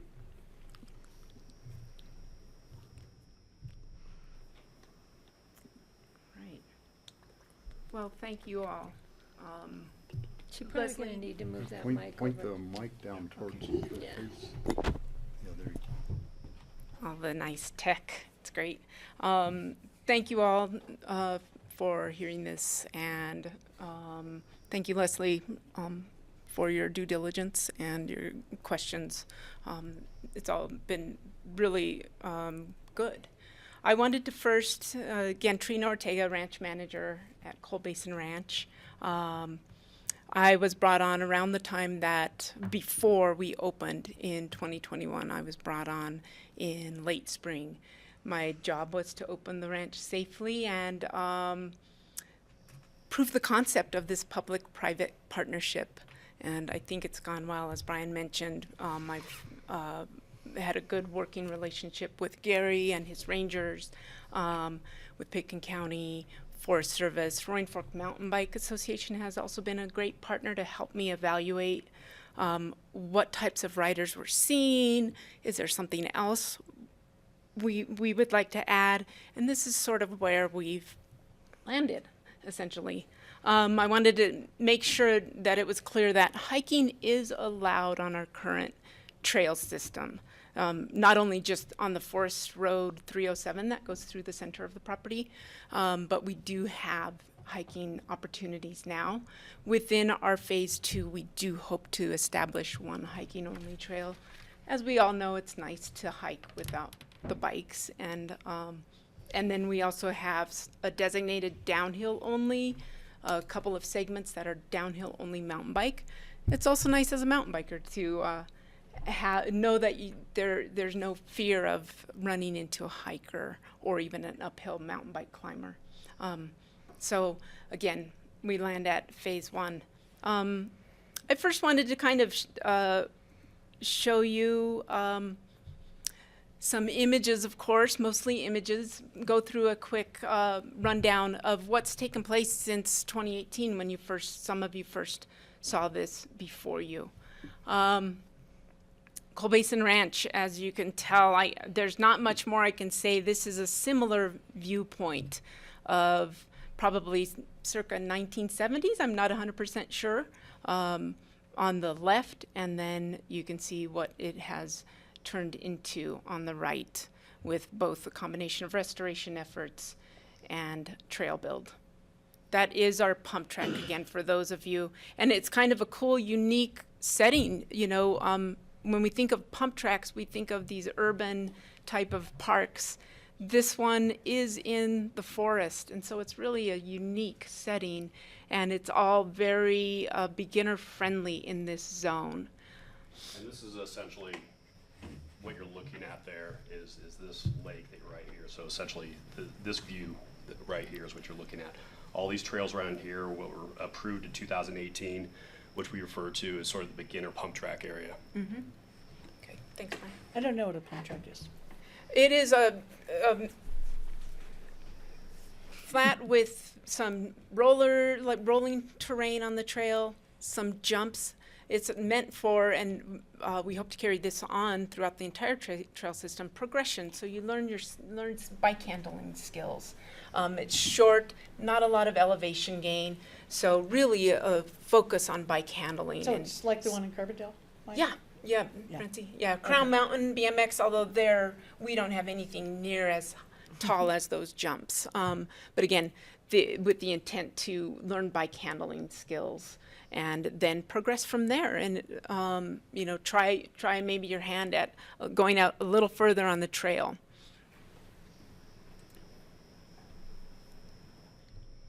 Brian went through some of our objectives. Really, our North Star guiding principle is heal the land, heal the people. And again, we hope that Coal Basin Ranch can be a model as well, not just in the public-private partnership, but also, hey, what do you do at an old, devastated landscape from a coal mine that was in operation for 30 plus years? This is one idea, and restore the landscape, bring citizens onto the landscape, experience it, and then hopefully also become stewards of that landscape.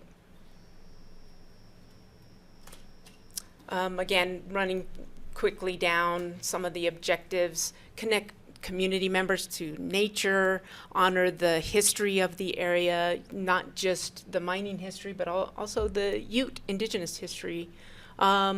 Restore the landscape, use trails as a tool to also dictate, hey, let's plant some plants there where we're taking the trail through to help improve maybe erosion, capture water, etc. And then we hope Coal Basin Ranch will be a community hub and an asset. Staffing and operations, it's been mentioned that we do partner with Pitkin County on the easement. We have 2 full-time seasonal folks, myself and an assistant. We are on the ground. We're not on the ground 24/7, but we're interacting with people on a daily basis, trail users. And we have a restoration work crew that started late last summer. And I'll continue that because we do have big goals on the restoration front. Open dawn to dusk, and I think, I mentioned that, again, Pitkin County helps send a ranger out on the rounds every once in a while. Last year, I installed trail counters. I did not have them in 2021, unfortunately, so I don't have comparison data yet. But I can tell you that that low area, the pump track, where we do see a lot of beginners and families, that is our highest used area.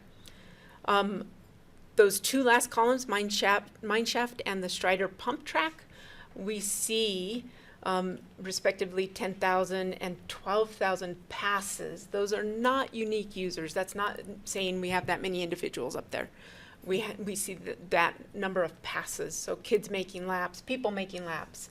And again, the idea is to build up your skills down there. And then that is, again, the highest usage occurs down there. So what would represent the users rather than the trips? More like one of those trail totals there, like 4,000 or something? Boy, yeah, that's probably a good guess, Yeah. When I make a lap around the pump track, I might go 2 or 3 times. Right. I've seen kids go 5 and 10 times without stopping. And so I've seen counted and counted and counted. Yeah, I've seen a kid go like 22 times. I counted one day. But the other trails might just be a one-time ride. Correct. Okay, great, thank you. And that's what we're seeing in this graph as well. Yeah, and more likely, so Dutch Creek is the long. It's open. It's 2 directions. It's open to hike and bike, and we do see that people go up it and come down, both hiking and biking. And that's why I think we see a slightly higher number on Dutch Creek compared to Bear Ridge. Bear Ridge is mountain bike descent only, no dogs. And we have that shows our lowest number. Mm-hmm. But again, I think some of that is due to people going out and back on Dutch Creek, and then again, the portal trails or a pump track. That's where we see very high usage. And we do have groups like Roaring Fork Cycling and AVSC come out with their bike programs, and they do a lot of skills training around those pump tracks as well. So we're seeing those kids go around multiple laps at a time on a visit. So no unexpected news, our busiest months are June and July. July, you'll see, is the peak. And then our busiest days are Friday, Saturday, Sunday. And again, not exactly a surprise. During the summer, we see pretty consistent travel at our pump track, and that tapers off after school starts. We've made some improvements since 2018 when this was first approved. Of course, we installed permanent signage. We've installed bike rollover grates we do have the North Thompson's Cattlemen Association grazes on the Forest Service land above. Cows love to kind of wander back down, and this has helped keep them off the trails and lessen the potential for any user conflict between cow, bike, and even hikers, And then we developed the emergency response plan, which is shared with Pitkin County Sheriff, Open Space and Trails, Carbondale Fire, Search and Rescue, and all the related parties. We also share that with any groups that use the property for educational purposes, such as Roaring Fork Cycling. Restoration, this one's kind of a special one and a fun one, close to my heart. We have continued to do restoration since the property was purchased. This includes planting native species, trees, shrubs, plants, spreading native grass and wildflower seed. We are trying to build erosion control structures as well as water catchment structures just to hold the water. That's one of the biggest challenges up there when you're trying to plant new stuff.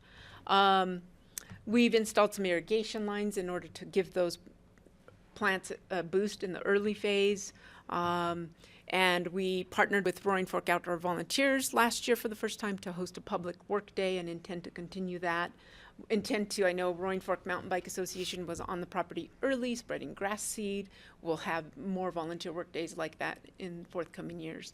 I used 2022 metrics as a way to show that was an average year. We will be doing that into the future. That's the amount of work that we expect to be doing. We planted over 1,000 trees and shrubs, flowers. We spread over 30 pounds of seed. And I know when the property was first getting worked on in 2018, those numbers were much higher because there was a big push to get the restoration started in that first year. So this is the minimum, like I said, that we'll do each year into the near future. And then a little bit showing some then and now photos of some of that restoration work. You can see this is the type of soil. This is what we call the coal overburden zone. And that is the type of soil we're dealing with down in that lower area. So we've done soil amendments, a lot of soil amendments as well. Do you just amend that soil, or do you remove the top layer? In 2018, I believe they did have to remove some of that top layer, but it's pretty deep. So I think we're finding success now, and our success rate on plantings has come in around 80%. That's great. So yeah, it's taking, but it's taking all of those efforts. I think a combination of everything that we're trying. And again, just some more before and after images to show you. And again, I'm seeing it on the ground. It's 2 years in, 3 years in now, and it is working. So we're really proud of this. Excuse me. And we have Marble Charter School came up to help early get some plantings going. CRMS has been up. We've had at Bridges High School, other schools. And again, just crazy examples of how successful it's been. And we also, it's one of my favorite things to talk about, like the mallards that I saw 2 mallards the first year, and then we had ducklings last year. So it's always kind of like, I never thought I'd have such a fondness for ducks, but you know, I do, because I feel like it's showing the success. And again, another telling photo of then and now. I think I mentioned the ducks, but we still continue to you know, remove some of that. I want to be clear, the photo on the lower right was in 2019. That is just an example of some of the mine leftovers that we continue to clear out. We still are Where did they cleaning go? it out. That's what I was going to ask. That one, 2018, you know, I wasn't part of that. I'm sure, Mike, do you know? Because, yeah, that was a volunteer work day, in fact. We do, again, hope this is a community asset and hub. We are inviting groups such as Roaring Fork Cycling, ABSC, we've had Durango, a Durango group and a Crested Butte cycling education group come to visit and use the property. But then also high schools around the valley have come in and done service work. Waldkinder, you see in the middle there, they're a frequent user. And we've got more than 20, it's about 22, 23 groups that have used the property for whether it's cycling education, restoration. Colorado Mountain College brought a botany class up and they did some service work, also restoration. We've had Roaring Fork Drawing Club came up one evening and did one of their sessions there.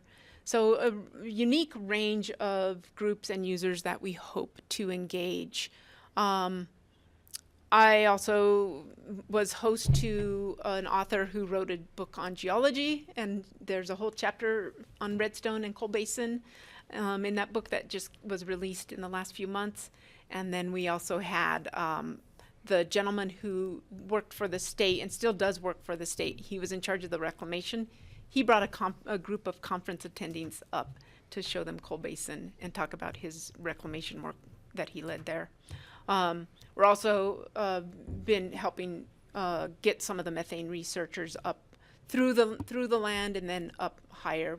We've also helped on that front, and we don't anticipate that to change. We'll continue helping with that, and we also don't anticipate any interference with any sort of methane activities. I have a question about the methane thing.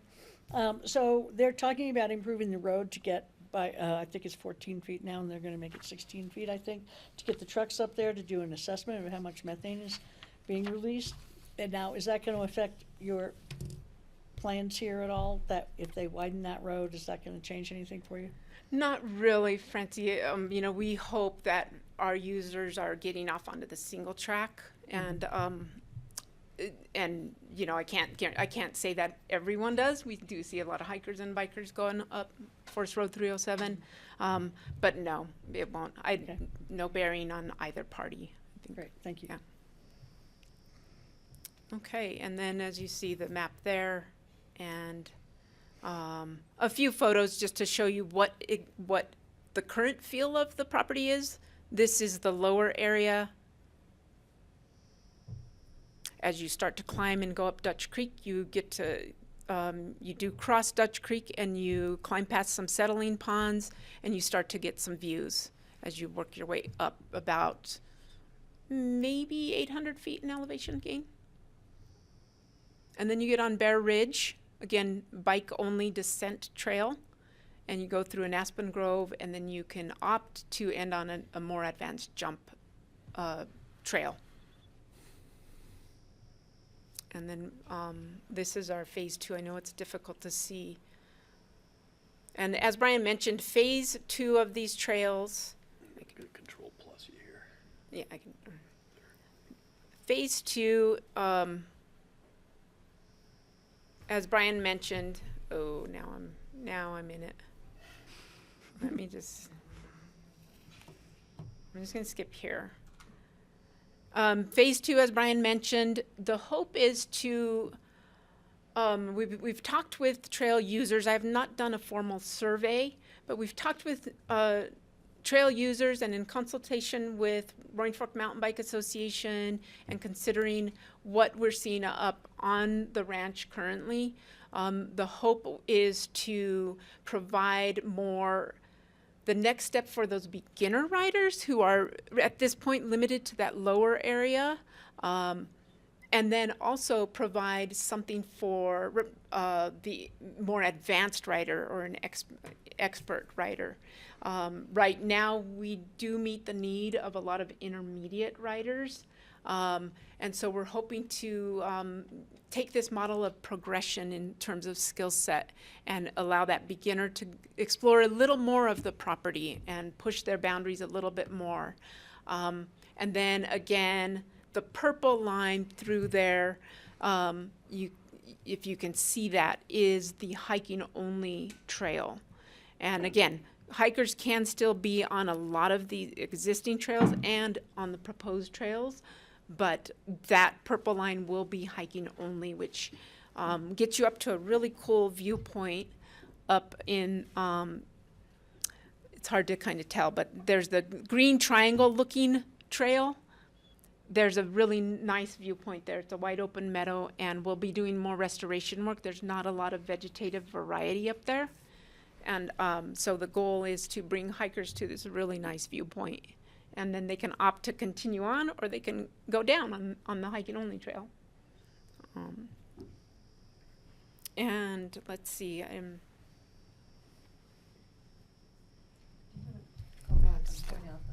Section that's close to Dutch Creek. Okay. And All right. The parking lot too, where if we parked by the gate when we walked in, is that upper right there? Upper right, yes. Okay. And Greg, you might have been, I can't recall, were you in the Forest Service lot? So you'll see I two. think so, yeah. Yeah, you'll see two parking lots. Number 119 on that map is the Coal Basin Ranch parking lot. And we do have a sandwich board sign lower down to guide mountain bikers to park up there so that we can leave the Forest Service lot open, particularly for equestrians. There's an Avalanche Outfitters guide uses that lot quite a bit. So do the North Thompson's Wranglers. So we try to leave that open and get folks up into our parking lot. Yours is gated though, isn't it? Doesn't it have a gate? It does have a gate. We keep it open, Nancy. So it's open. Yeah. And of course, anyone using, like if it's someone just using the Forest Service road, they're welcome to park in the lot. And we do provide 2 porta potties as well with hand wash stations. I know, again, Leslie mentioned some comments brought up by the White River National Forest, and one of them we hope we're already addressing via those porta potties, providing access to a seasonal bathroom at this point. So sorry, I got off track there. The parking lot you see there is a parking lot to the east or to the right as you look on the map. That is the Forest Service parking lot down low. Okay, thanks. Yeah. And then let's see, Leslie, the green line that is on the right-hand side, again, that's the eastern portion of the property. I think it's labeled 100. That is the trail that Leslie mentioned is close to Dutch Creek, and we are amenable to pushing that out so that there's no concern for encroachment there. But the alignment as it's drawn today is just over 30 feet from the high water line of Dutch Creek. And it's also important to keep in mind, Leslie touched on it, but this is a portion of the creek that was realigned back in the day of mining during the operations there. And one of the hopes is we've gotten some feedback that it's a little confusing out of the parking lot. Where do I go is literally the question I will receive from some people. And even as they're looking at the map, then they turn around and look at the trail and they're not quite clear where to start and where to go. So the hope is that we can get people oriented properly and out of that parking lot in a more sensible way or intuitive way. So that's one hope for that. The other is to not have to go back down the driveway into Forest, onto Forest Road 307, but we'll take them, start their trail experience right out of the parking lot and get them onto the Dutch Creek Trail or the hiking only trail or whatever it might be. And so again, back to that usage of the Forest Road 307, we actually hope to pull more people off, more recreationists off of Forest Road 307, you know, and not have as much user conflict on that road. Question? Steve's got one too. Yeah, go ahead, My Steve. question is, where's the pedestrian-only trail on this map? It is, again, the purple line, if you can see that, it is 002 maybe? 001 and 002, yes. Okay. Greg? Regarding the elk habitat, the quarter mile, where's that located? There's That- a steep hillside is what I heard. Yeah, that is, if I can I need to go to a previous slide. get back, yeah, let me. So as we come up the property, or let me go back to the full. There you go. There we are. I apologize.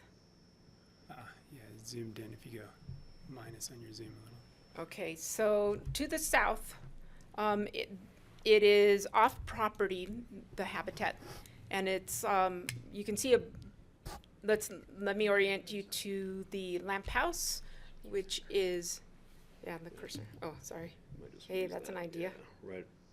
Yeah. And it might it's- be beyond A white what you rectangle. see Yeah. here. Yeah. But right on the other side of a ridge that occurs Yeah, right no, here. In that- fact, you that's might the even see it ridge. right there. It's on the other side of the ridge. Yeah. Okay. Yep, yeah, Got it. exactly, and that's what CPW said, it serves as a buffer for that. And is that the lamp house, the white box? Yes, right here. And that's the location of the original main portal to the mine there. It's since been closed in. But you are able to see water coming out of where that large portal used to be. Yeah, we've seen that. Yeah. Looking at the methane project. Yeah.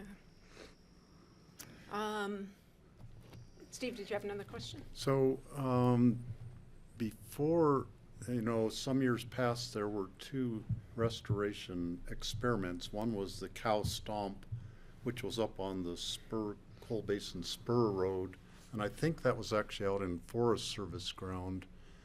But it looked pretty much like that. It was just a mine tailings big pile, and they were trying to get any grass growing on that. It looked very similar to that photograph you had, that it was amazing that you got so much grass to grow on that one kind of a knoll. I was really impressed with that photograph. Yeah. And the other one was a biochar up the Coal Basin Road. On the left side, there's a flat stretch. And when we walked up there, it didn't look really any different than, this was like 2 summers ago, I think. It didn't look any different than it did 10 years ago, where there's a little bit of grass trying to make it, but the biochar experiment to me didn't look anything like the photograph of what you had all that very lush growth on. So are you familiar with those two sites, and are you doing any restoration on the biochar site, like doing more work there to get it to start flourishing? Yeah, thanks for that, Steve. I'm familiar with the site, and I've read the study that Roaring Fork Conservancy, I think, reported on the follow-up on that, the biochar, and also mentioned the cow stomp and everything. We are not doing any work on Forest Service property. What you see is only on the property itself. We found that biochar, while it would be interesting to do some side-by-side studies, it was a little not as cost-effective as what we tried and what seems successful. So we're continuing with everything that we're trying. Again, soil amendments, spreading grass seed, making sure there's water to help them get established, planting at the right times too. but then again, only native species. And then we're also at the point where we are able to harvest, and we would like to get there. Like, we've planted some willows. There's not a lot of willows right now, but they're doing really well. We've almost got 100% success rate on willows. And but we are also harvesting some sedges and some narrowleaf cottonwood from the property and now planting that elsewhere. So hoping that I go back this summer and finding those are doing okay, and we'll continue those types of practices. I think, you know, we've talked about doing sample areas where we experiment with different restoration methods, but right now I think the focus is just to get that work done, and yeah, and it seems to be working. What we're doing. Well, is yeah, working. it's Yeah. really impressive what the photographs you showed. And knowing what the soil was like, you know, mine tailings from a coal mine, there's like no nutrients in that at all, and you put a couple inches of topsoil on the top, it's hard to get anything to grow well. And yeah. that's pretty neat that have been able to have that much success. Yeah, and we're logging the plants, and we're also harvesting seed from the property and hoping to grow that out and then plant those. You know, again, that restoration work is as important as the trails. Mm-hmm. Yeah. Other questions at this point? Yeah, Kelly? Yeah, Kelly. Yeah. Sorry, I'm just a little lost of like what's the current trails and what are the new trails proposed. So if you can just sort of generally walk me through that, that would be helpful. The legend. Yeah, so what you're looking at here, Kelly, is the white trails are what are shown on this map. So those are all existing. All the colored trails that you see there, those are proposed as by nature of this application phase 2. Okay, so black, purple, green, blue, Correct. red. Yeah. Correct. Okay, thank you. And the white road. The white road is existing. That's the U.S. Forest Service easement that goes right down the spine of the property. Got it, thank you. I hate to sound too jaded, but what's in it for the owners? What did it for the owners? For the owners. You know, this question came up a lot in 2018. Had a lot of people scratching their heads, being like, "Okay, yeah, there has to be some sort of backstory here. What's going on?" And I think you know, we could look to open space and trails and, you know, say, I mean, there really isn't one. It's really just the love of sharing the sport of mountain biking, and the restoration of a piece of property, a landscape that's been highly blighted and polluted. You know, several years, you know, we opened up the trails in 21, and that's really been the only purpose. The previous landowners have sought to do residential development on this property. In fact, you know, given the zoning RS30, I believe there was up to 7, you know, different residential lots that could have been subdivided on this property. And so that was never the intention of the ownership. It really was to establish this as a place, a recreational amenity for the community. And that's honestly the bottom line, if you can believe it. There's no residents at all? No. Kelly? How many phases are envisioned? I'm sorry? How many phases are envisioned for ultimate build out of the trail network? Thanks, Kelly. Right now, this is it.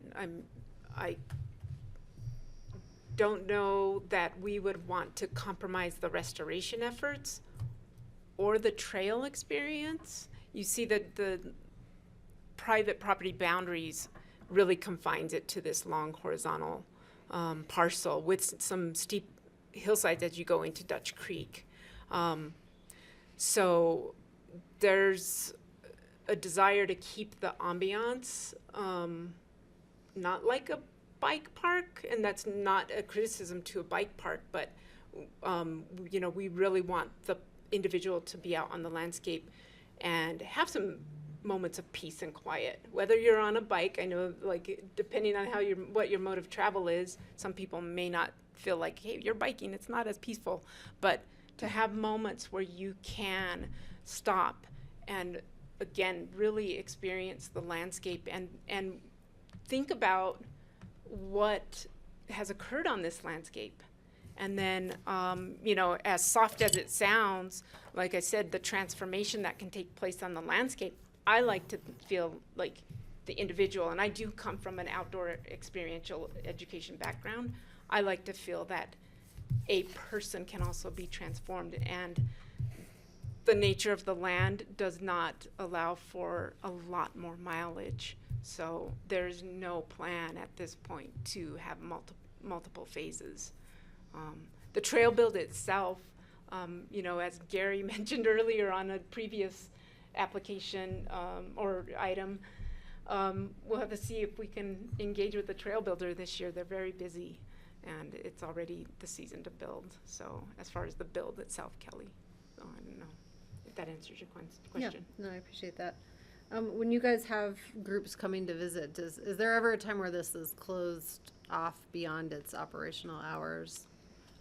No, other than if there is trail debris or damage, then I have to make the decision. If I can't get it cleaned and removed right away per our agreement, then I need to close a segment of the trail. If conditions are unsafe for whatever reason, or if conditions are going to really degrade the trails, then I will close segments or I will close the property, but for the most part, no, open. And the events we've held, we've done a partnership event with Roaring Fork Mountain Bike Association, Take a Kid Mountain Bike Day in the fall. So we'll see more traffic then. However, the property and the trails are still open to the public at large. And then we have, like, I'll have some sort of opening event weekend type thing, but it's very low key. And how much parking can you accommodate on at your lot? That's a good question. If people park really efficiently, okay, like I forget what it is, but it's not parking at this 40, point. 40 Yeah, I was plus. thinking like 50. Yeah, maybe? 45 maybe. Yeah. 45? Maybe. You gotta, 40. like, we would have to dictate too. And we have talked about, we've made some parking improvements so that we can get more usage out of that. When groups like Roaring Fork Cycling come with their bike trailers, I actually have them park down closer to our barn, which is down by the pond, so that they're not taking up any parking spaces. Because the goal is to not overflow into that Forest Service lot, like I mentioned. And we do try to, just while we're on the ground, there's 2 of us on the ground all the time, try to interact with trail users and try to, you know, ask people to park up there. We're not constantly enforcing that, but we do try to help. And I hope that, you know, even by being there, I think we're helping. It seems like there are fewer squatter campers in that Forest Service parking lot as a result of us being there as well. So I think that relationship has gone well, and hope that continues, and expect that to continue. Do they acknowledge that? No, but we have a great working relationship. Patty? Yeah, in reading the Forest Service comments from Kevin Warner, my experience driving up there, this was years ago, was the amount of people illegally camping along the road. It was gross. The debris that was left, the condition of the campsites, God only knows what else was out there. And it's my understanding that that has improved dramatically with more public use coming and going and reports being given or cleanup efforts being made along that road. Is that consistent with what you think? I think so, from what I'm seeing anecdotally on the ground. I do, Patty. And again, I see the Forest Service parking lot quite a bit. So I speak to that. But then, you know, we've also, he is a retired deputy fire chief, Alan Ingram, up in Redstone. He said he's also put out, he's driven down the road and put out smoldering fires before after campers have left. And so we have some trail users, I think, who are on the lookout for things like that. And again, maybe it's just the presence of us being up there every day. Yeah, That's this was sort the of use helping. the parking stuff along the road Along the from road, from, yeah. say when it leaves the county jurisdiction and Mm-hmm. goes into the forest. So I think that's an issue that was expressed by the Forest Service. And the other thing too that they expressed a concern about was the exacerbation of illegal or non-system trail development in the Forest Service lands. I think if anything, if you provide more within this private land, you're going to reduce that impact of people wanting to build illegal roads or bike paths and et cetera off the private property would be my interpretation. Yeah, anecdotally, I think that's true as well. I mean, the purpose behind this, and we understand the U.S. Forest Service's concern. You know, bandit trails is something that happens all over the county. You know, but our aim is to create a product here, create such well-designed trails, so well-maintained. There's really no reason to leave the property. I mean, why in the world would you go off bushwhacking trying to create a new trail when you have like such a great offering here on the property? So I think you're You probably can right, always have Patty. those people who do that, no matter where. I mean, somebody just says, I'm just going to spin up this hillside over here. But I don't think it's going to be the establishment of illegal, non-maintained trails or whatever you want to call them. And we've really worked with the U.S. Forest Service to sign the property boundaries to let people know that, you know, you're leaving the property and this is not, biking is not allowed on these areas. And so the signage that we put there, I believe, has helped out a lot, Trina, you know, to hopefully avoid any sort of future bandit trails to occur. But also, you know, even though, you know, it's not necessarily, you know, it's something that we're on the lookout for now too, you know, to making sure that we're extinguishing if that's the case. You know, I mean, we are responsible for what happens on this property, but we do work with the U.S. Forest Service to make sure that doesn't become a problem. And what is the involvement of open space and trails rangers up there? As I'm looking at Gary sitting behind you. He's almost asleep over Yeah, he's waiting for me to call him up. When they opened the property, the open space rangers were there a decent amount to help them kind of guide. We didn't know what it would be like. Like, would there be 5,000 people showing up or whatever? So, you know, our goal is to help them enforce on these trails and to make sure everyone was good. But as this started moving along, our rangers had to go up less and less. And really, we're up there maybe once or twice a week.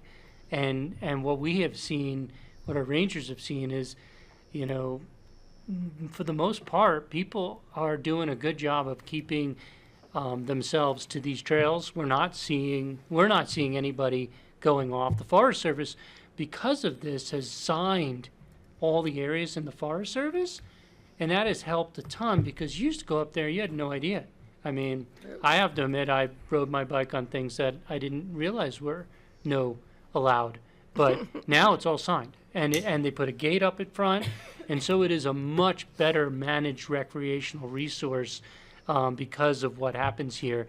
And honestly, if you can keep the Forest Service parking lot clear, you know, the equestrians, there's a decent amount of equestrians use that upper road to get up into Braddock Creek and stuff. And it seems to be, we've had 2 years of use now, and people are getting along. So it's a good piece. And I do agree that creating a good resource here, we've seen it in other areas. When you create a good resource, it really stops people from trying to put something somewhere else. And it also gives you the excuse, if you see it, to be like, absolutely extinguish it immediately because, hey, we're building new trails. You don't need to be building that. What about the Forest Service concern about more overflow traffic on the road, the Forest Service road, going down, not the one within the property, but coming back down Coal Creek? You know, we haven't seen any big issues. I mean, there's just not, yes, there is more use going up there, but I don't know. I mean, our rangers have not seen any significant issues of road impacts due to this. And our rangers don't have the authority to enforce no parking or whatever on that Forest Service road. Well, correct? Potentially we do, because we do have, not on the Forest Service piece, but on the county road, there is a recreational easement on top of the county portion of that road. So we do, but we haven't really seen an issue or been called to But an if issue. it became an issue, there were actions we could consider in the future. Right, definitely. Thank you. So I'm trying to just address the lengthy list that Kevin gave us. Thank you. I have a couple of questions. It says at the beginning that the Crystal River Caucus is opposed, but I didn't find anything from them. Am I just missing it, or? What year? Yeah, no. In 2018. Yes, no? Yes, no, yeah, no. You Sorry. get that? Yeah, In- didn't you in- get the So phone typically, an activity envelope and a site plan review is administrative level of review. In 2018, when the application was referred, the Crystal River Caucus opposed. So when we get an objection, it bumps up the level of review, and there's a provision in the code that enables the planning director to make the decision to just send it right to the BOCC. That's what happened. Oh, I We've had I told you who I heard comments from Yeah. this time, and we did not hear from neighbors or that. Now there could be somebody online, I don't know, but we did not get any written comments from the caucus. We didn't get comments from. Did we refer this to SAVEPA, or this is an example of what we want to refer to SAVEPA? Yeah, I think this was referred out. before Yeah. we We referred this out communicated with them. before SAVEPA asked to be on a referral list now. And no neighbor comments. But you sent it out to John or somebody at the Crystal River Caucus? Yes. I didn't Yes. see it come before the caucus, kind of like turnabout. Didn't see anything about it. So- And I specifically reached out to I them a believe you second, did. as you know. I So, believe you did. Okay. no. So because this went to you originally in 2018, we just decided to bring it back to you again. Okay, we appreciate that, thank you. My other question is about e-bikes. You want an opinion on e-bikes? Is that what I heard at the beginning? No, the Open Space and Trails would like to continue to work with the applicant team on better signage for e-bikes. Meaning that e-bikes will necessarily be allowed on part of it, but not all of it? Will not be allowed. I'm confused. Well, rather than just have let's see. Open Space and Trails is recommending that no motorized uses will be allowed on trails specified for mountain biking, although Class 1 pedal assist e-bikes may be allowed following adequate study of the impact of this use and compatibility with existing uses. I have no idea what that is. You're not closing it for So to do a study, you have to have some e-bikes on there to see the effect of it, I think. What Maybe is a you would class look one at data from other pedal trails assist? elsewhere as to what the conflicts or how they get along. Yeah, so we're not ruling out the possibility that level 1 e-bikes could potentially be allowed here.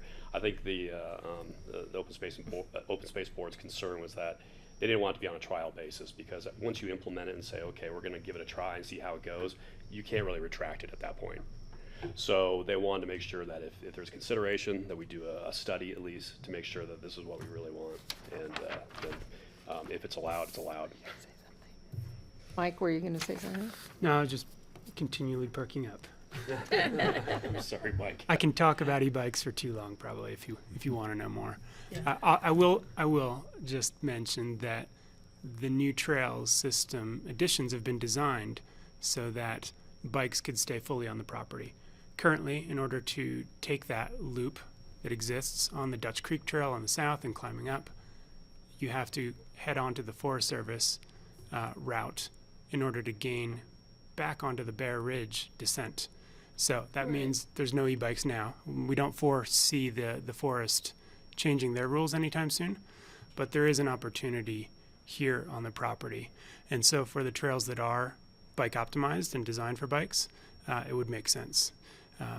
What we've been seeing largely further afield, further than Aspen and Snowmass, let's say, is growing acceptance of e-bikes. The Class 1 mountain bikes as being similar to mountain bikes.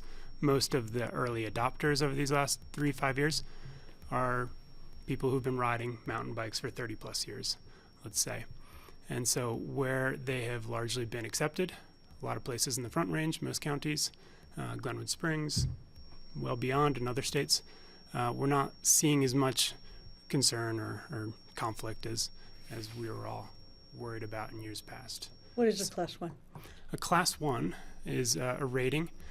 First of all, you have to pedal. It's called pedal assist.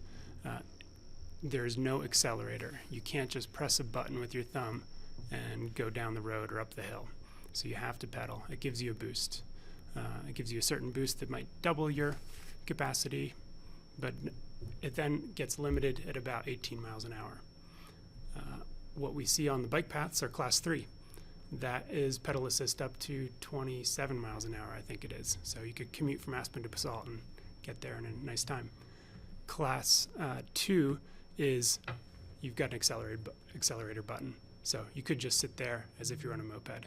So Class 1 mountain bikes are really what we've been seeing accepted in a lot of the traditionally non-motorized trail worlds, but of course not everywhere. So it remains a discussion. Well, if there's places all over the place where you can take e-bikes, wouldn't it be nice to have a place where you couldn't? We do have those, plenty around here right now. And I think that it's going to remain like that as well. People are quite split and it is polarized. I've got supporters at RFMBA that are adamant for a number of reasons why they don't want to see changes. But then we see very positive stories coming out of people who are stepping off of the couch for the first time in decades or continuing their riding and their healthy lifestyle, extending it into decades ahead. So it's definitely not a motorcycle the way we might have been worried about in the past. Attitudes are evolving. It does seem that it comes down to local politics is what I'll say. Well, you no doubt know how I feel about mountain bikes and trails. Most people do now. Normally I wouldn't be thrilled about more mountain bike trails, mostly because of wildlife and fracturing of herds and the experiment on the Crown. However, this seems like you guys have put a tremendous amount of planning in it. Trina, it seems like you're doing an amazing job up here. So I'm probably not going to object to this, but I would object to e-bikes, although it doesn't sound like it's in my purview to do that, but just for the record. Steve, some questions? So I wanted to comment about e-bikes. I have an e-bike and I can actually do Class 1, 2, or 3. I always do Class 1 with it because I want to be pedaling to get some exercise. And my experience with that is if you're not used to it, when you start pedaling and you're on a single track trail, you might end up down in the creek over there because it'll jump just really quickly and catch people unawares. And I could just see the possibilities of people slowing down. They quit pedaling. They're going up a trail. They quit pedaling somewhere. Then they start pedaling again and it jumps forward quickly and right off the trail. I could see that happening so easily. If someone has more experience, they're going to anticipate that and be able to handle it. But I could see where you might want to limit the e-bikes to certain easier trails just to help reduce the possibility of those kind of accidents. But in terms of the entire project, I agree with what Patty said, that I see the great possibilities of having well-developed trails on private land, that people are going to go there and not so many people are going to try to go out on public land where it's not a maintained trail. And it would be, certainly some people do that, but I'm fully in favor of this project, and I'm really pleased. I mean, several years ago I was like, well, I really don't know if this is even going to work because it hadn't been done yet, but I can see now that it's really working as was anticipated in your presentation several years ago.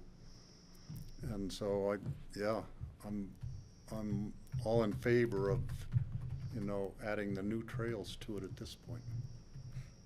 Kelly? Thanks. I have 4 questions. I do want to stick on this e-bike thing because I'm struggling with the language in the resolution. I don't know what to do with this. I don't know how, no motorized use will be allowed on trails specified for mountain biking. So I assume that that's kind of retained in our approvals and our easement. Although these may be allowed following adequate study of impact of use and compatibility. So what's the next step then? So you consider this question, you do some study, you want this to be accessible to class 1 e-bikes. Like, what happens? Like, what is our process? And I don't know if that's for Leslie or yeah. So, first, when we get to it, I have a couple amendments to the resolution, and this language in number 5, the A through E. What page is that on? I'm sorry. It's page 4 of the resolution. Bottom of page 4, the condition number 5. Thank you. I'm going to propose that this language go in the trail easement. So that's a document that is held by Picken County, and it's kind of the managing document that Open Space and Trails uses with the development team. Right. So before they'd be able to do anything, they'd have to amend the easement to allow for that use. Right. Okay. Right. Which would come back to Starts us. on Right. 382. And again, Yeah. this So about language is coming 387. from the history that Open Space and Trails has with their current trails.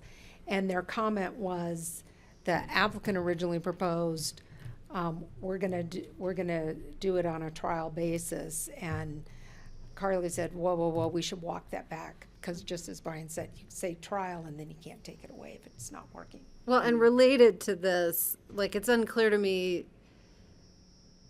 who updates the operations and maintenance. Like, if the applicant updates it and it sits on their shelf, like, how does that implicate Picken County at all? So- Like, what's our role and Right, so in the part- so- plan? So that's question number 2. Yeah, so let me answer question number 2 with Yeah. the second amendment I'm gonna propose to the resolution.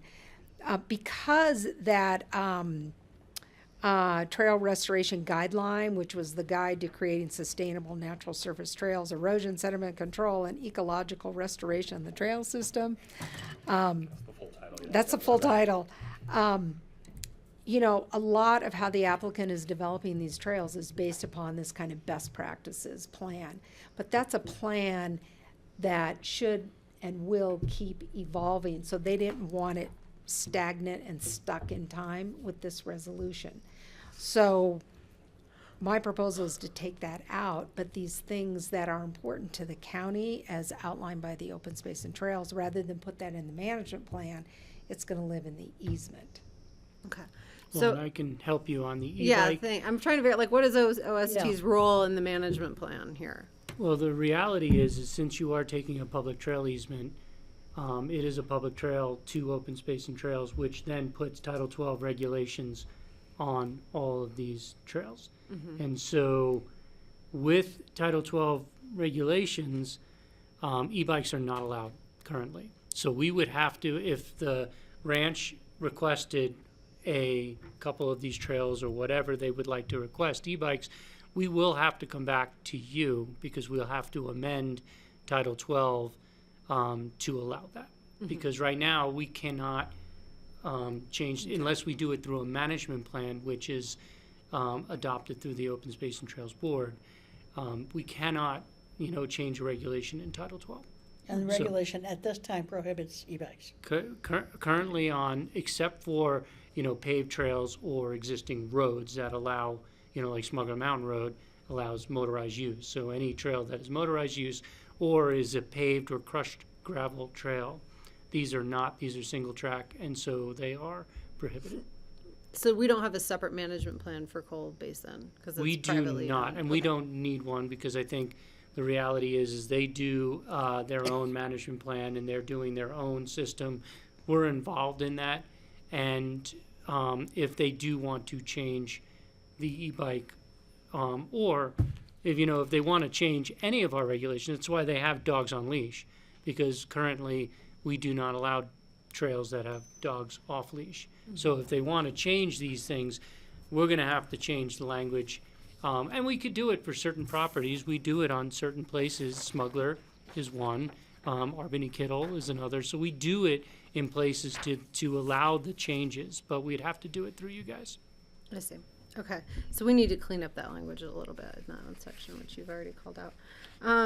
Is there any consideration for any like construction management plan related to wildlife or anything like that? Meaning how our code has those timeframes? Right. On construction management. No, we didn't. That was not a consideration in 2018. And it was not a consideration that was requested through CPW because like the steep slopes behind the ridge, they thought it was a sufficient of boundary. Okay. And then I think my last question, which is for all of you, is about the red trail, because I could see how all the rest of this is characterized as infill, but the red trail, I'm not like, is just of different. It's a little standalone here. So can you give a little more detail about what that trail's doing? Are you asking because it's not necessarily on pre-damaged land? And looks it's like not inside the boundary of the existing trail network, whereas Oh, I see. all of the rest of the I see what trails you're saying. proposed are within the boundary of the It's a hiking existing trail, right? trail network, No, not the red one. No, the purple's So hiking. the red trail is kind of our most advanced experience. That's So right. that steep forest there is our best opportunity to provide a really challenging experience beyond what we would consider a black diamond type of a trail. So it's going to be a hand-built trail, not a machine-built trail like most of the other experiences. It's also going to be much steeper than average.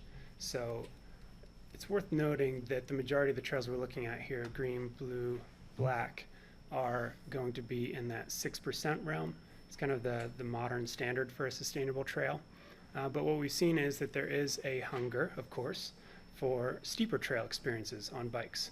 We get that on our classic trails in the forest, the trails that are really almost impossible to ride bikes up, but really fun to come back down. But we have figured out a way to build these trails in a sustainable manner, so you can have a very light touch on the landscape when you're either traversing on a narrow bench that might only be a foot wide, and then you come to what we call a catch berm, where you drop really steeply, so you can then start traversing at a more steeper rate. Of course, we're always building in the grade reversals, so we're shedding water. These trails are designed to be hydrologically invisible on the landscape, and so the quick description of that is that it will be the steepest and most challenging type of a trail, and the intent is to provide a diversity of experiences for all comers, from those beginners who need more terrain, but also to people who want that more challenging experience. So that's what the red trail is, and that's the best terrain for it. It's a very sparse ground cover in that part of the forest. So as Brian was mentioning, none of these trails are cutting down trees. Most of them are fairly light on the landscape, and the majority of the new trails are in zones that have been impacted, and so we're taking that opportunity to do that simultaneous restoration and trail building as we go. But you're correct to highlight that one is, it's not the only one, but it's one of the trails that is in a zone that hasn't been fully changed over the decades by the past activities. Okay. I would comment that I don't think the language in the resolution related to the trail construction allows for 10 feet, which I'm not sure is appropriate for what you've described here. So that 10 feet, when we talk about trail construction, we've got a tread. The tread is ranging from that very narrow tread of that red trail to 3 or 4 feet wide for a machine-built trail. But then we've got our trail corridor, right? Our kind of construction and also just clearance zone from the edges of the tread. So that's what the 10 feet is referencing. Right. I guess I just would ask for clarification. It doesn't sound like you will use that full corridor in this on this trail. Every but once in a that's while, you how might it's be described passing in the- between two trees that are 4 or 5 feet apart. So, yeah, it's Yeah, I would say to that, Kelly, that I've done work with RFOV on trails before. And so the trail itself is narrow, but then we would clear on the sides So it, from the last brush cleared over here to the last brush cleared over here, might be 10 feet, but it's not uprooted or anything. They grow back every year. So the hard trail that people walk or ride on was considerably narrower than that 10 feet. Sure, yeah, no, I get that. I'm just looking at how the construction management is being Yeah. dealt with.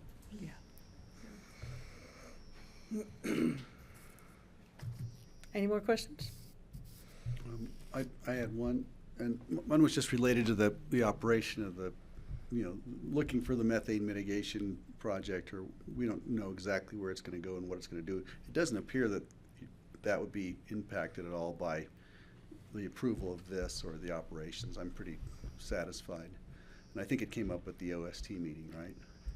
And so there wasn't a need to add anything to the resolution or regarding the, And we're happy to go on record here by nature of the minutes to say that, absolutely no intention or no expectation that there would be any sort of conflict with any sort of future methane project that may occur on the property or on the U.S. Forest Service land. great, thank you. That's all I need. I just wanted to be certain of that and really want to compliment you. I was a skeptic when it first came, and it's amazing what you've all accomplished up there, and I think it's clearly an asset.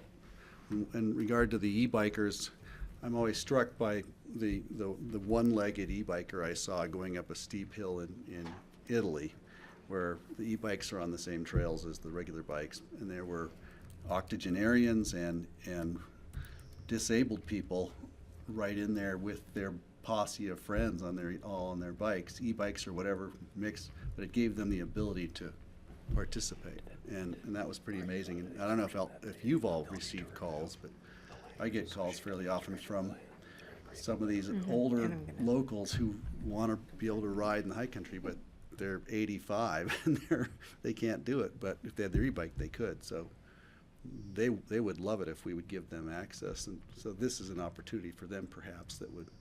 And so it brings me to ask. I'm not really in favor of opening up all of our trails to e-bikes. Certainly not. But in a situation like this, could you contemplate regulating it by the days of the week? Like Sundays are open for e-bikes, or could it be managed that way? Would you contemplate that? I would push back on that idea of that kind of complicated management in this case, because we are so bike optimized for the trail system design.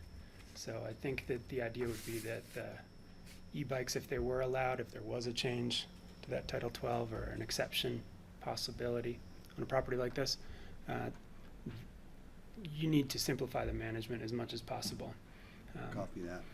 Yeah, because it's then goes on us to start to enforce this, and that just becomes extremely difficult. And that's why we've been trying to avoid having certain days for certain riders and certain days for equestrians. We're trying to create. Okay. That's why I applaud these guys for creating a hiking-only trail, because there's a lot of people that come to this spot. There's tons of hiking everywhere. You can go through this property and you have a ton of hiking. But if you are with a group that's biking there, you don't have a quick little option. They're providing that, which was pretty cool, and that we didn't even ask them to do that. So right. Yeah, that little purple trail to that outlook is, so if you're just hanging out there with your kids and you just want to go for a hike, you can go for a hike with no bikes, which was pretty cool. I think so too. I'm not a bike rider, so. Right, but if you're going to go with your grandkids and you can go for a little hike while you do it, so it's pretty cool. Great, thank you. So in terms of e-bikes, I would be favor in changing our county rule about e-bikes on single-track trails. In the case of something like this, the public trails are all on private land. They're not being managed by open space and trails. And I would leave it up to the discretion of Trina and her crew to manage the e-bikes as they would see fit on this property. They might only have it on certain trails, or they might decide not at all, or they might decide only class 1 mountain bikes on certain trails, or they can they're familiar with it, it's on private land, they're the ones operating the trails, and leave it to their discretion completely. Just say e-bikes are allowed after we change the county code to allow that, as Gary was saying. Well, you can, on any property, you can change that regulation, so you can do that here. Do it right now? And you can add that to, so you can have that in place for second reading, that, you know, on this property, that, you know, that you can do that. It's just, it would take, you know, you would have to all approve it, and I know these guys would rather see you guys just approve this and not get into the whole e-bike if you guys couldn't get an approval of this at all. So that's the only concern here. And there is one problem that the Forest Service would have an issue on, is there is an issue with Dutch Creek. So Dutch Creek goes into the forest and then back onto this property. And so that is one trail that would become a potential issue. You could keep them off of that. So, but if you want to do that, you can do that now. We've designed the system to not Right. require that part.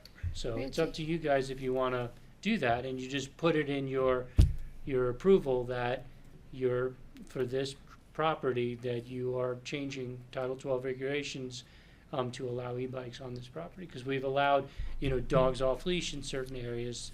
You're doing it through an ordinance, so. So this is a resolution for activity envelope and site plan review. The amended trail easement Would be an ordinance. is an ordinance that will come back to the board via open space and trails. So that could be that opportunity. Right. So that's where you have that opportunity, but I would say, just see where you guys are all at on that one before. Patty? Yeah, I would rather keep it in the easement issue and not open the door in the resolution. I think the wording in the resolution allows that door to be open, for it to come back through the easement process. And I think that's the best way to address it, rather than just changing it right now. Agreed. You have anything more? I think that could be a slippery slope, and we should think through that. You do. I would definitely not be in support of that. Support of what? Changing it today. Oh, I'm thank agreeing you. with you. Yeah. No, we could look at it later.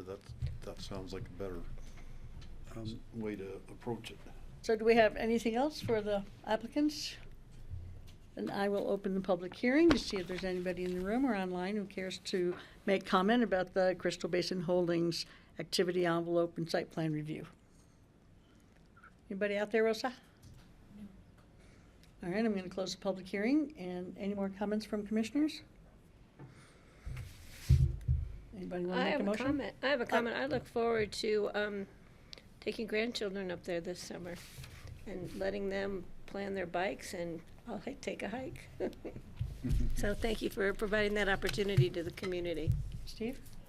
I do have one more question about the cattle from the, that are out on the forest. Do you have a perimeter fence around the property to keep the cattle from coming in? Or on portions of the property? I was curious about that. We have begun fencing the property. However, as you can guess, it's quite costly, and it's taking a while. But we have started, and we identified zones where we're seeing the patterns where the cows are coming down. So we have started, and it has helped. Yeah. And we do some electric fence too. Just it helps a little bit. But yeah, and we also work with the wranglers, and we try to call them if there's ever a concern or an issue, and vice versa if they have concerns. They've been in touch. Yeah, So, and I could see working on that it. just having a drift fence in certain areas where places where the cattle tend to come down could be very more cost effective. Still Also, working there on it. are, I think a couple of ranches are experimenting this summer with putting radio, they're like shock collar things they're putting on each cow, and they're gonna try invisible fences for cattle in a couple of places, which I think is being effective in some other states have tried that. And they have a tower. That might happen, that might or might not happen here in our rough country, I'm not sure, but just keep that on the horizon. I think it's gonna happen up Thompson. Fine. I just would like to give my commendations to the owners. I think that's really cool that they're not developing this with a bunch of houses and that it's open to the public. I think it's kind of remarkable that it's open to the public. It's an interesting liability issue that I don't have to worry about. Well, that's why they're giving us the easement. To Uh-huh, take so that live. It's on your head. No, well, my hands are your hands. Just to clarify I was about that. to say, my hands are your hands and John's hands, yes. But we have, I mean, obviously, governmental immunity exists on public trail easements. And we work with them really hard to make sure these trails are designed and built well. And that's why we worked with them on the regulations about dogs on certain trails, not on the downhill trails, and trying to keep hikers off of those downhill trails. But the dogs are on leashes on all the trails, right? Except on the downhill mountain bike trails. I mean, but where there are dogs, they're on leashes. Yes. Okay, yeah. I'd make a motion to approve the Crystal Basin Holdings LLC activity envelope. I'll second. Did we have somebody else? No, but we need to hear Leslie's amendments. My amendments. Oh. So for number 1, when I talk about the applicant shall adhere to all their material representations, that last sentence in that number 1 where I quote their trail restoration guidelines, I want to pull that out because, again, it should be a living document. It shouldn't be stuck by this resolution. I'd like to make that number 2 and just take that sentence and say the trail restoration guidelines, a guide to creating blah, blah, blah, shall be used as a guideline for trail building and restoration. That'll be a new number 2. You okay with that, Greg? Good. And then, like I said, on number 5, that will be changed to say the amended trail easement shall include the following. And then I have A, B, C, D, and E. So those things will live in the trail easement, which, as we said, the amended trail easement will come back to you as an ordinance, first and second reading. As a separate entity. A separate The eas- document. Yeah. Right. That will be recorded separately from the activity envelope and site plan.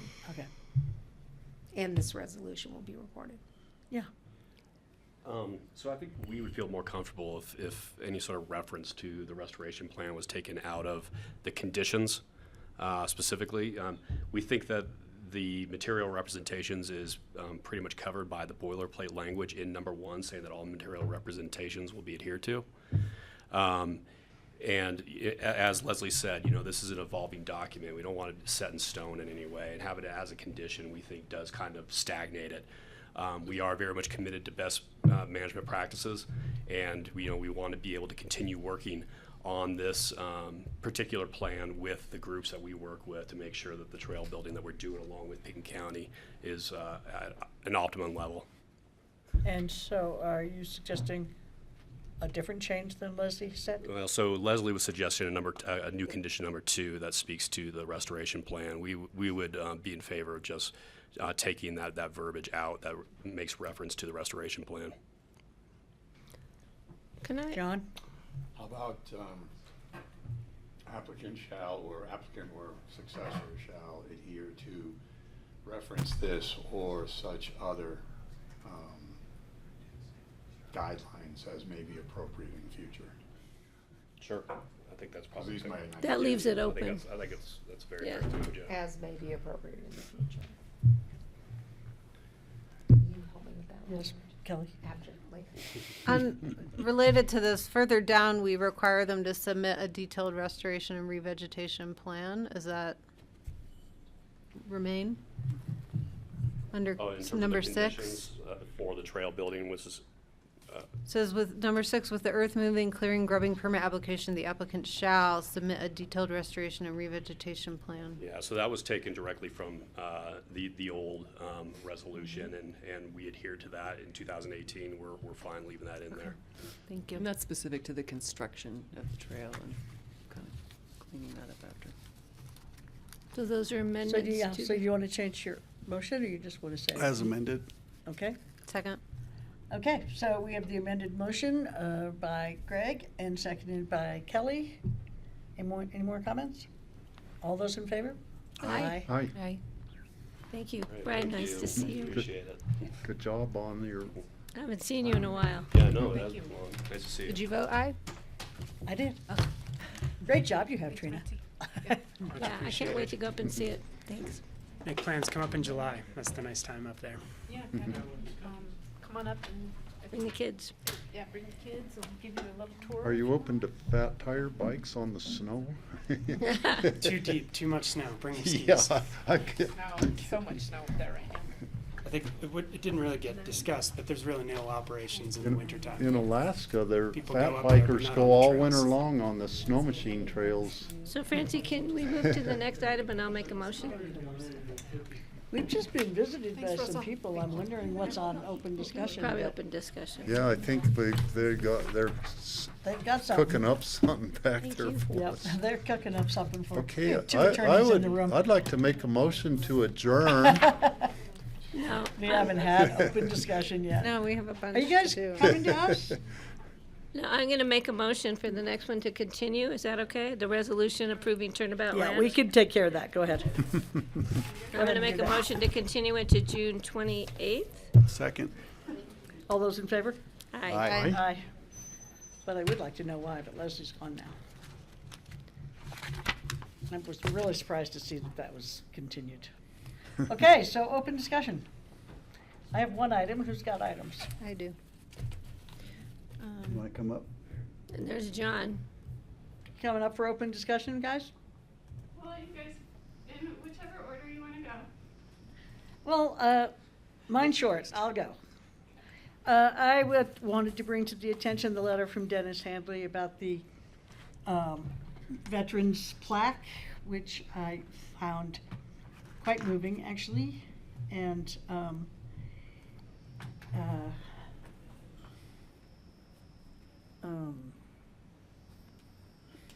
I can't remember which was the first letter about it, but it had a couple of other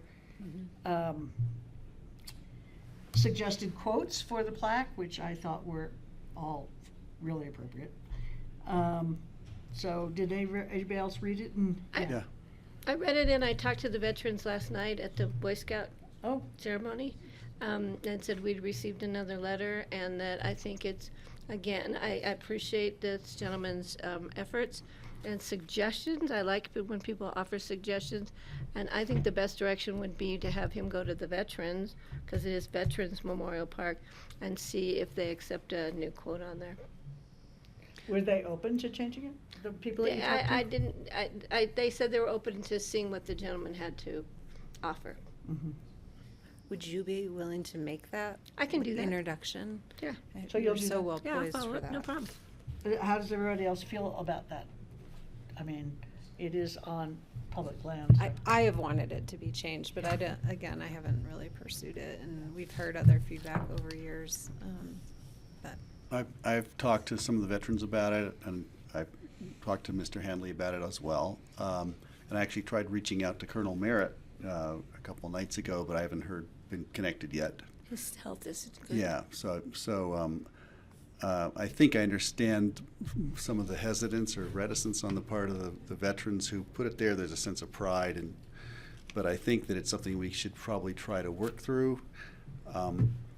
Having said that, I'm open to changing it, but I'd also want to be aware of what changes are proposed. Like one of the proposed changes I thought was just kind of ironic, coming from,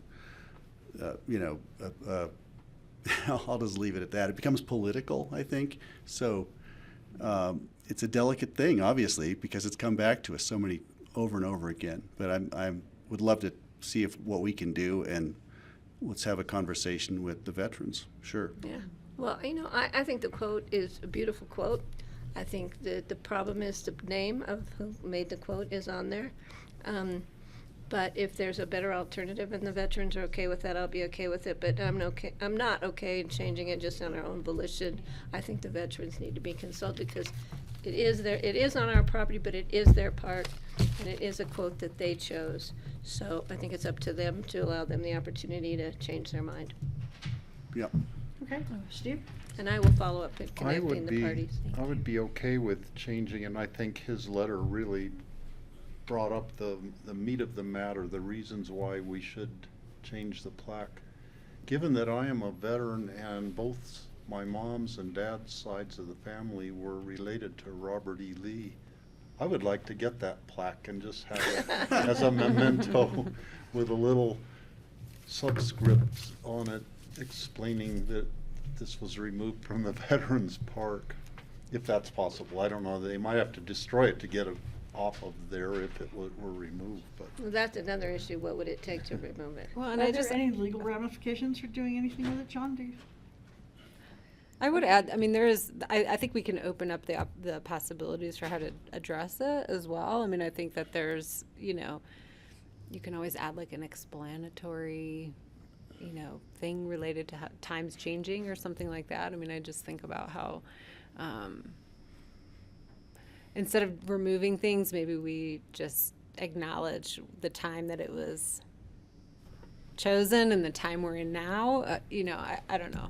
I think there can be multiple ways to address it. For me, it's if we continue to erase history, are we going to repeat the mistakes we made historically? Mm-hmm. And I'm afraid that sometimes we need to acknowledge things were done in the past and previous generations that we may not agree with today, but we need to learn from those issues and learn from those mistakes rather than repeat them in the future.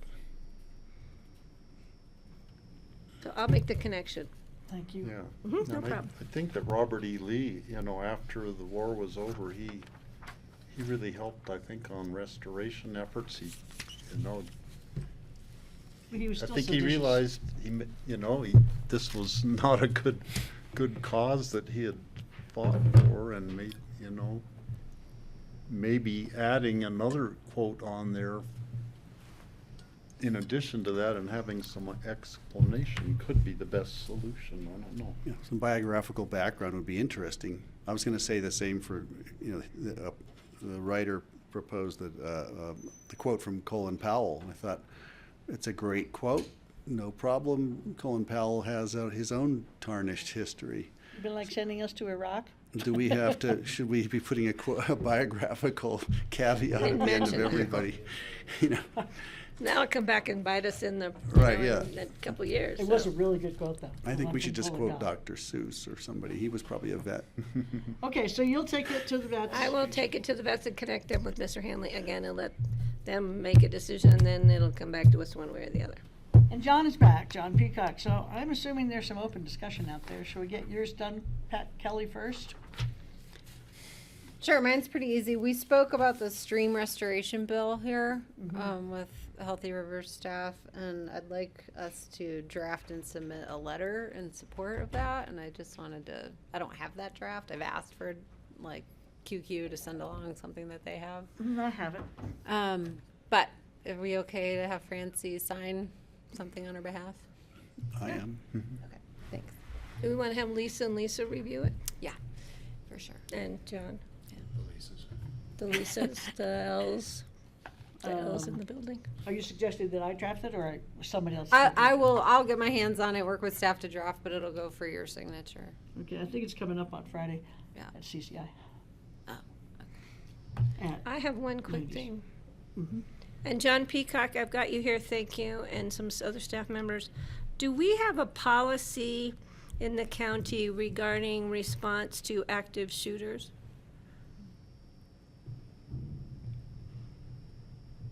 Well, Patty, I don't know about a policy. We do have a risk assessment going on right now on all of our facilities and planning both around facility improvements and training. There has been some individual training offered to departments through the sheriff's department, but that is on our radar screen to be doing a more robust job with.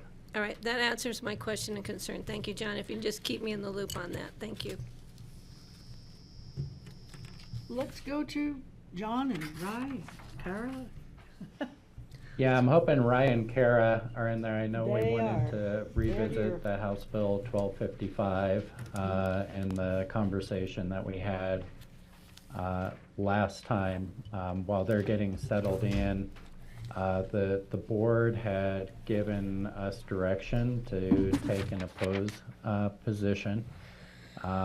What happened since then, Francie and I were able to go down and provide testimony So just read this quickly. in the committee, and it came out of committee on a 9-2 vote, and there's been a lot of back and forth.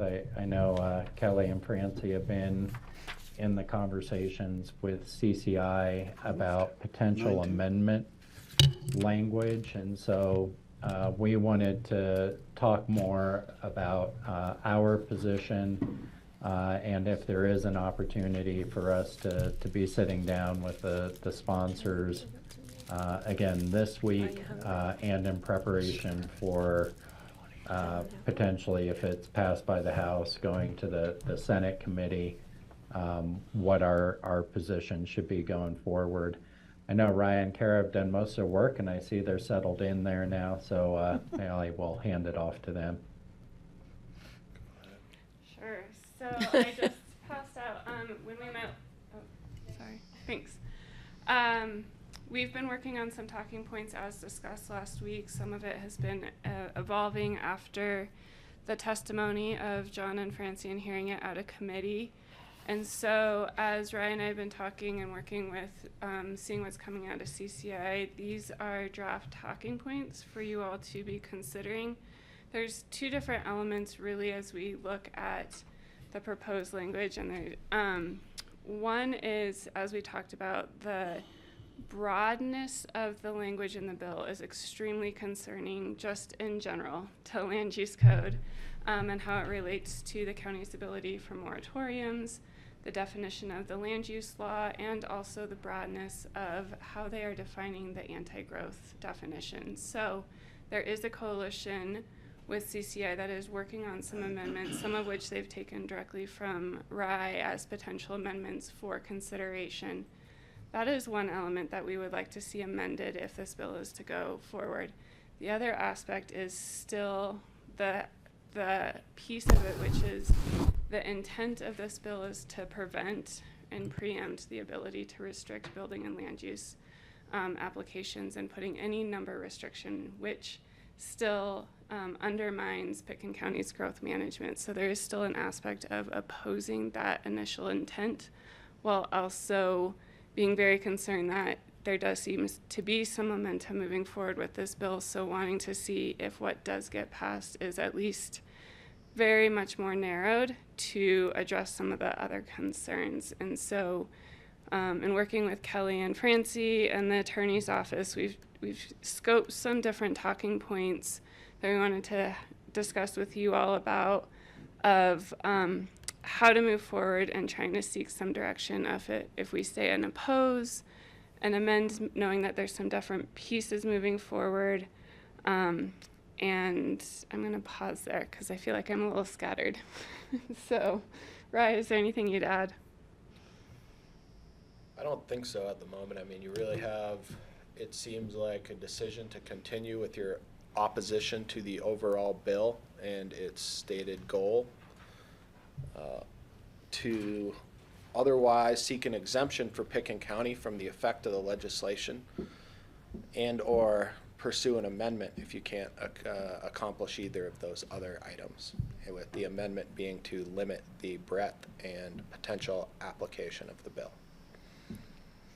Yes, Betty? Yeah, how could we come up with an amendment about GMQS other than exempting us out of the whole bill?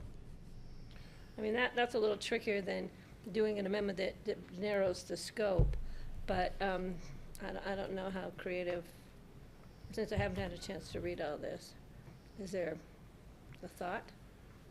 I think that other than obtaining an exemption from Pitkin County or killing the bill altogether, the bill as drafted and even as proposed amendments from both CCI and stuff that we have proposed will likely have an implication on our growth management system. Well, it seems to me that our growth management system kind of already manages growth. So I think that I think it'd be worth the effort to get an exemption, because I'm not sure we're gonna be able to stop the bill. I mean, Unless Kelly where can. I've been trying to get traction on is narrowing the scope of the preemption to affordable housing, so that it would not allow a community to put a cap on the number of affordable housing units built. And you could, what I've suggested is mirror the language in the 213, which is the affordable housing bill, or focus it towards deed restricted affordable housing, which, as I understand, our growth management provides for anyway. So it doesn't undermine what our growth management system Are there already any provides for. jurisdictions that have a cap on affordable housing?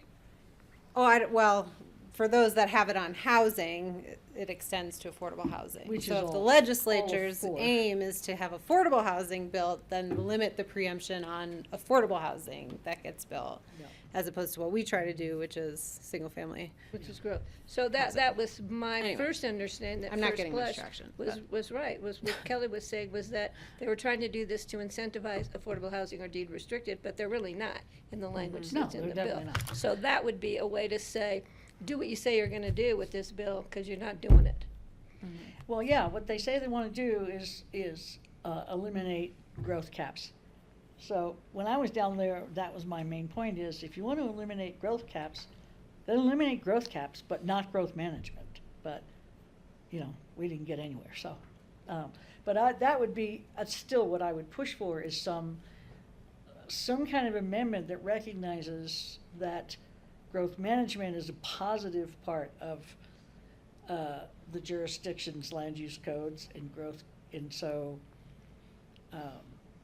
they're really talking about 4 jurisdictions, so it's really frustrating to be laying all of this preemption on how many jurisdictions? 390 or something, for the benefit of 4. So, it is hard to figure out an amendment that works for us and Arapahoe and, all kinds of places. Fort Collins, right, John? Yeah, Steve? Well, CCI the other day didn't change, they're in an amend position on this, but they were going to bring it up this week and I think very likely change it to an oppose, but it will be up for discussion. I don't know if it's going to be opposed. We've been talking with Reagan on emails. But that was the discussion last week. And you thought it was going to go to oppose from last week's Well, meeting? no, they were going to have the discussion. Yeah. Whether Yeah. to change the amend or to change it to an oppose. Are you going to go in person this week? Well, I was going to bring that up, that I am at Club 20 on Thursday and that's Friday. right. I won't be at CCI at all. I'll be there. I just don't know if I'm going to drive to Denver. What about you, Kelly? I haven't decided yet. Yeah. I'll definitely be at that land use meeting, one way or another. But, what about, has anybody talked to Julie? Have you talked to Julie, Kelly? I've not heard back from her. As in McCluskey? Mm-hmm. Well, I can't imagine she's behind this. Would be supportive of those. you can't imagine she would be, Perry will is opposed when it gets to the Senate, but. And is your question like, we need to figure out if we're opposed unless amended, or just still in a profile of totally opposed? Correct. Can you give us just a second to read through some of your points here? There's a lot of them.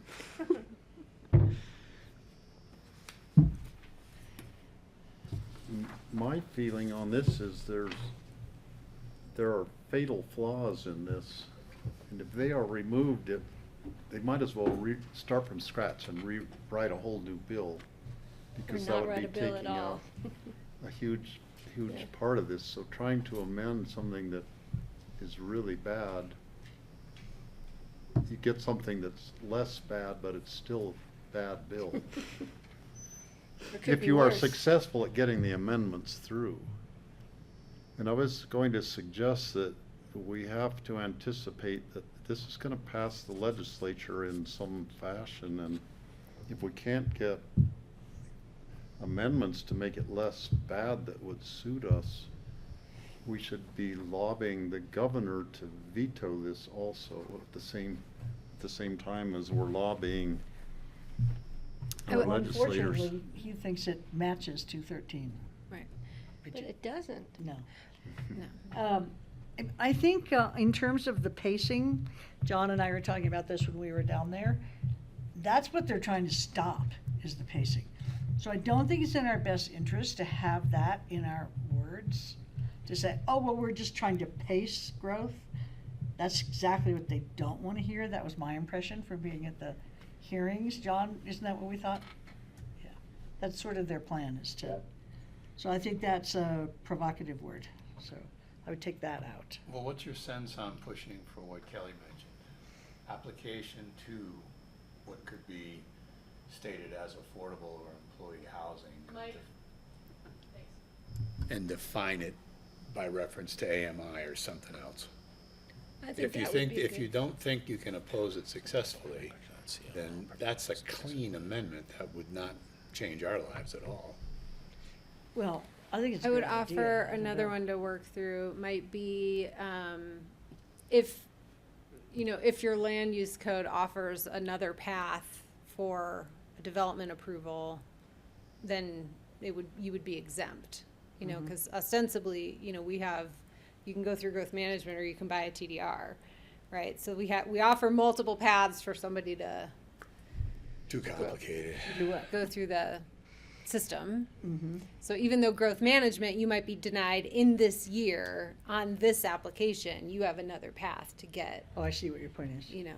Seems too complicated to me, whereas the other one, It is too what you said before can be pushed by saying, what are we removing, growth control on construction that benefits people of whatever, great wealth. Well, I do like the part in here, Kara, about, and I think it relates to this.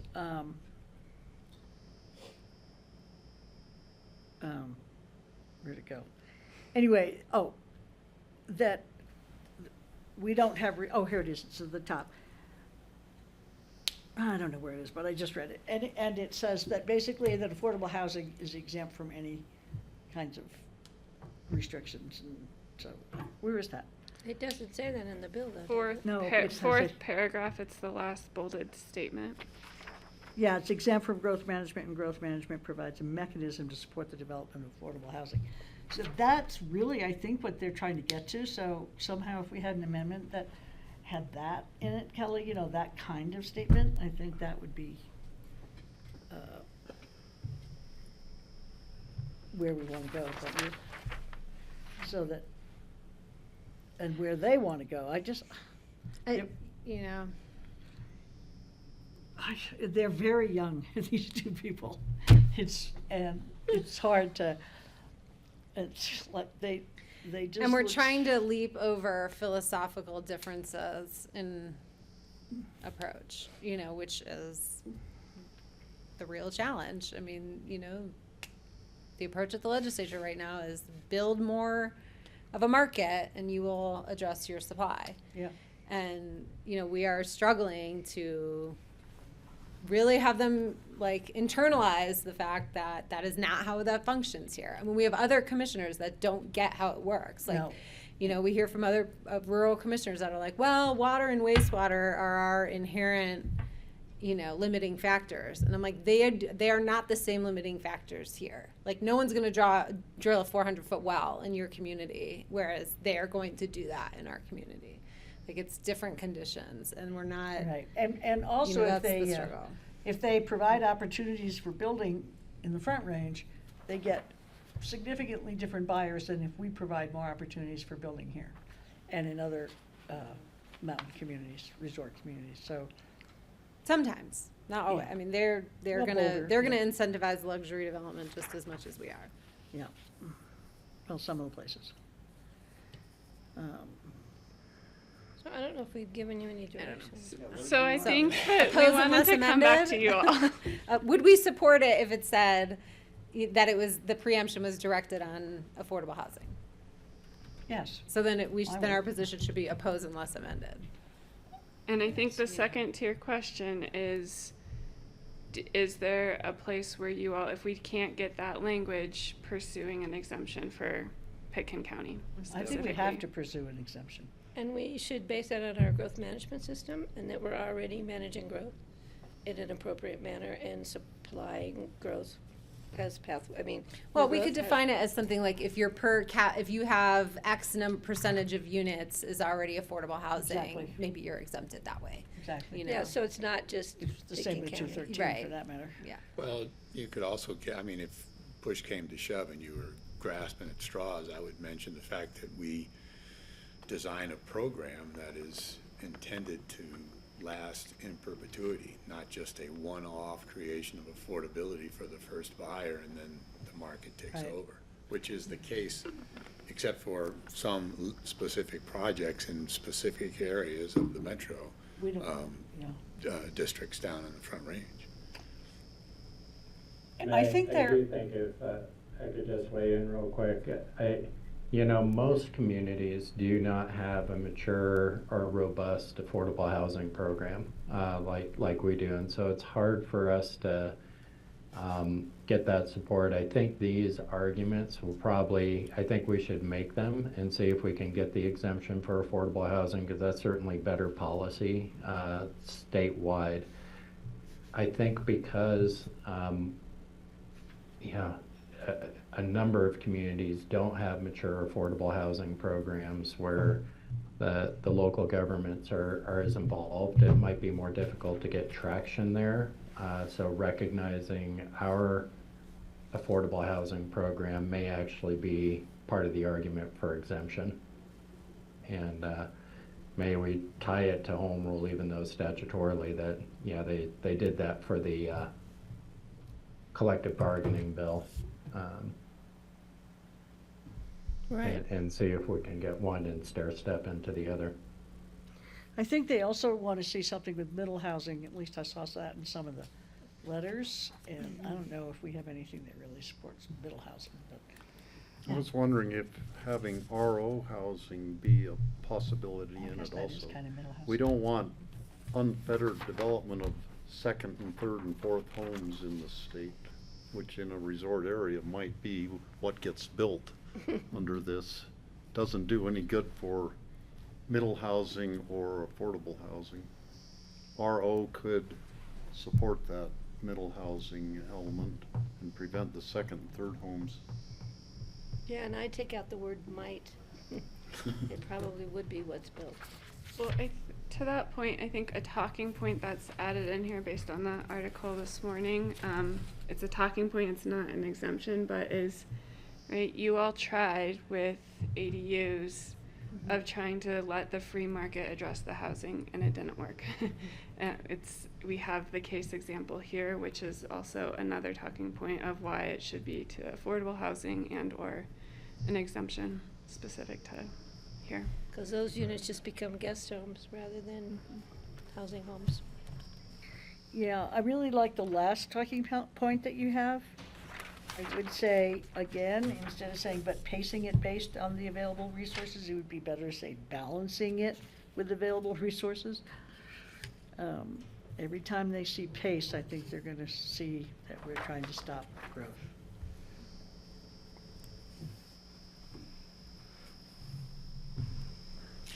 So I'm hearing an oppose unless amend. I know you all asked for these talking points, and it was a fast-moving target last week, so it's changed a lot. Is that what we're hearing? I thought it was amend, if no traction, then oppose. Sorry. Yeah, oppose unless amended. So, So if they amend it, we won't oppose it. If they don't so the amend first it, push is for an amendment. Doesn't mean we'll necessarily support the amendment that comes out, though. Well, it depends on what it looks like, but I Exactly. mean, if you're talking about an amendment that limits the application of this bill to affordable housing, employee housing as defined by something, and push for that type of an amendment versus opposing the bill and just wanting to kill it. I think, doesn't that what oppose unless amended means? If you're opposing it, you just want to see it defeated. No, That's but what you're if you stating. say oppose unless amended, that is your position. So what you're saying is, we're gonna offer these amendments, if they don't get amended, then we'll oppose. Yeah, well, that's generally what it means if you say amend. No, I agree, Patty. At CCI, it would be amend. That would be what we would be voting on amend. Right. So we're gonna amend, and if they say we're not amending, then we say, okay, we oppose. Right? Yes. Right. And the amendment would be, the first emphasis is the applicability of the bill, and the second emphasis would be Home Rule County exemption. Right. Is that right? What Is that about where you're at? narrowing We the have the Home scope? Rule County as well, right? That's right. What about? Well, hey, you know, They probably don't limit that. as Unlikely partners. yeah, I suppose happens before. Happens all the time in some realms. You know, There are some home rule municipalities, though, right? most are. Yeah, most of them. So on the Senate Bill 213, CCI voted to oppose it by like 76% of CCI voted to oppose it. But to be at the table, CML is also opposing it, to be at the table in the discussions, seeking amendments while opposing it. And that might be what, I mean, that's sort of like oppose it unless amended. You want to be there trying to get amendments, get good amendments to it that make it more palatable to you, even if it ends up ultimately passing and mostly being bad for you. But if you can improve it, maybe it's less bad. So what was the wording? Oppose as written? No, well, yeah, they're just opposing, they voted to oppose it, period. Yeah. But that doesn't preclude you from being at the table and seeking amendments to it at the same time. Well, Jeannie told us when we were meeting on CCI the last time, that that it's gonna pass, that 213 is gonna pass, and if you oppose, you won't have any voice. That's what Jeannie said. Well, CML, I mean, the vote was, we discussed this back and forth, like, are we gonna support CML on this? They supported us on collective bargaining. Are we gonna support them on this? And, I mean, 3/4 of the commissioners voted to oppose 213. And to be at the table trying to get good amendments into it.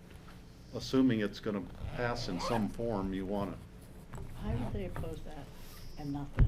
That's what I was gonna I just can't ask you. understand that. If CML and CCI are opposing the Senate bill, I can't imagine that they're not gonna oppose the House bill. It just seems really And it's my understanding from talking with state legislature, members of the legislature, that it's really critical. They look at a lot of things based on support or not, lack of support from CCI and CML.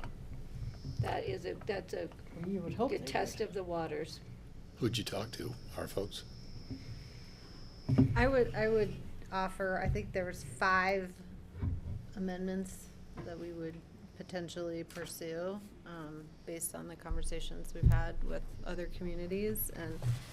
And I will acknowledge, I think focusing the preemption on affordable housing doesn't address all the problems with the scope of the bill. For example, the city's demolition quota system is a really good thing for the community in terms of managing our construction demolition waste, but they would get in trouble under this bill. And us focusing on affordable housing does nothing to solve what will be that problem for them. So, a further narrowing of the scope of how the restrictions could be dealt with. I don't know how to word this. Again, if you have a path to development, then we should figure out a way to not undermine a quota. In the case of the city's demolition permit, your path to development is don't demolish, renovate, right? That's their path. Like they can still submit a approval, but under this, it doesn't seem like that would be protected. So, that's the bigger one. That's the messier one to figure out, is how you narrow the scope, focus the preemption on affordable housing. There's been concern about how short-term rentals are dealt with, so there's some amendment language that's been proposed related to making it clear that residential shall not include short-term rental of a dwelling or lodging unit. I thought I saw one that said they wanted any language about STR out of this. Didn't we see one of those? I think CCI is proposing this amendment language so that it would not facilitate the development of more STRs. Protecting moratorium, because right now the moratoriums are defined very, very narrowly as only for the purposes of natural disasters. Right. So we've tried to articulate all the different good reasons to have a temporary moratorium. And then QQ has been arguing for protecting the prioritization of water supply in this, so that, number one, it doesn't create supercharged demand for diversions, and it allows communities to pace development based on water supply availability and other water balanced considerations. Yeah, this is what Reagan said they were going to submit. This was last night. John, you may have an update on this. But she said she doesn't think she can address all concerns. But given the short timeline for the House amendments, it focuses on, 1, clarifying the scope to just refer to growth caps. 2, clarifying that caps on short-term rentals do not fall under this bill. That's what the amendment language I was referring to. And 3, retaining status quo on temporary moratoria.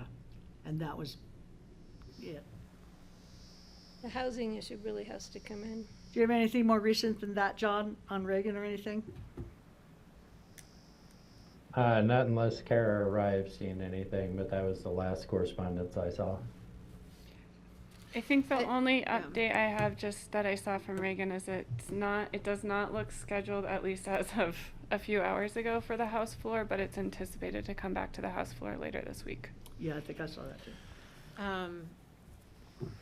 Reagan, she thinks that this is only a Pickens County problem, and I disagree with her. You know, I know that San Miguel thinks that this gets in way of their PUD requirements. Routt County is concerned about their subdivision regs under this. So I just would. There are other. I would say we need to continue pushing on CCI that what they've narrowed beyond what we've narrowed is not sufficient.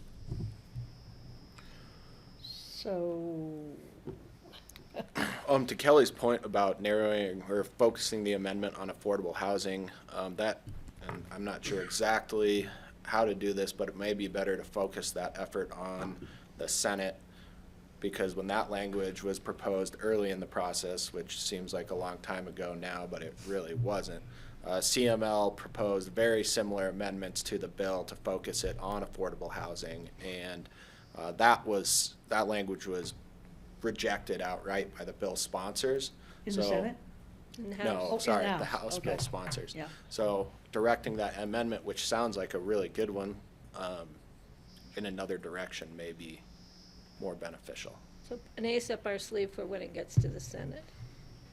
And the other issues you've got, Kelly, which are all solid, if the scope of the bill is only to a certain type of housing, then you're free to act in regards to other housing. So, Right. Which is what we want to preserve.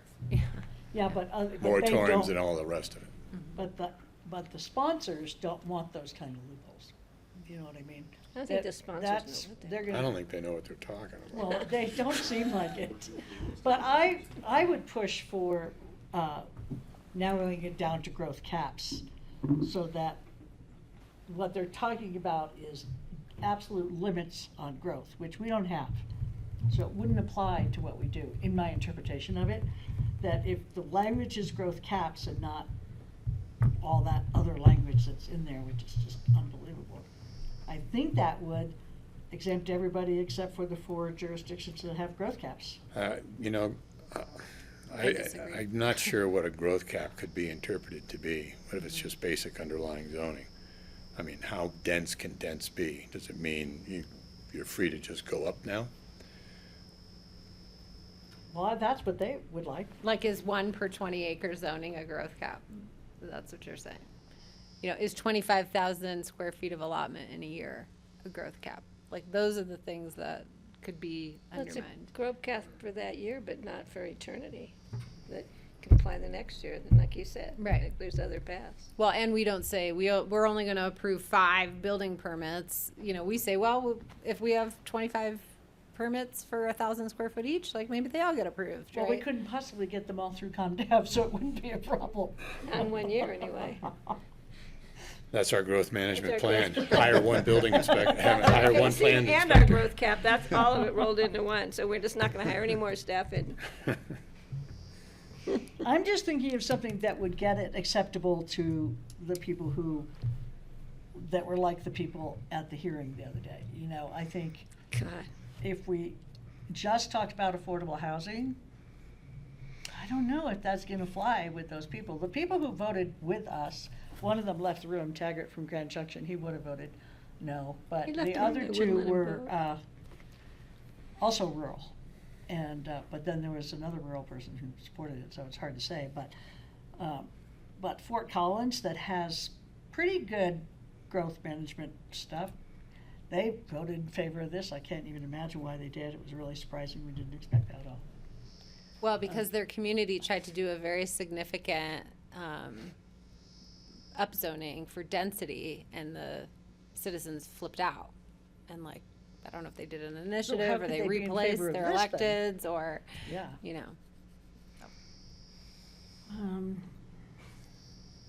You know, more than just the representatives of the jurisdictions, the people who live in those jurisdictions should be outraged at this. I mean, you know, if people knew who lived in one of those counties who's supporting this, wouldn't realize the impacts that they're gonna have on growth that is not sustainable in any way, shape, or form. Totally, and one of the things they talk about is preventing sprawl, but this is encouraging sprawl. Yeah, so where's the representation brought into that, where you elect somebody to represent you, and they have no clue and you have no clue? I really don't think that people understand how the huge scope of this language.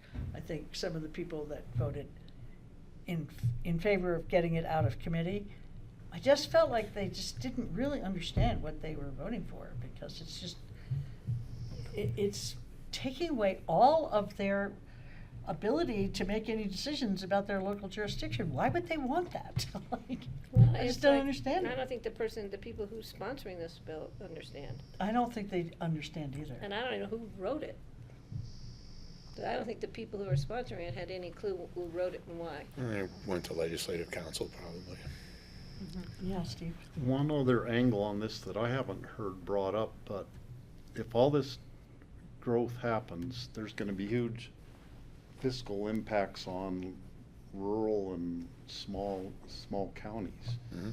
All of a sudden, you have all this, your roads are gonna be inadequate, your sewer system, your Public schools. safety. Now, is the state gonna backfill all of this money? It's like an unfunded mandate, really. And it's not that the property taxes that are collected from it are not gonna pay for the services that are needed. Well, anybody Is who's the been state in the- gonna pay for that? Yeah. And nobody has brought that up, and maybe that needs to be, That's this is your a point. huge Pays unfunded exactly. mandate. Yeah, maybe it's Anybody who's been in the game for any kind of time at all knows that residential development does not pay for itself unless it's, you know, crazy stuff. Which is why Carbondale only allows multifamily dwellings above businesses, because their income comes from the businesses.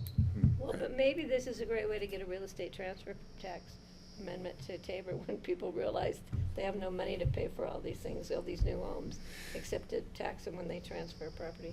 Cara? To Steve's comment on the fiscal note, I would say there is a fiscal note attached to the bill that actually says it would bring in more money to local government because of development. So that is something we could call out of arguing the fiscal note. I don't know what validity that brings. What do you mean?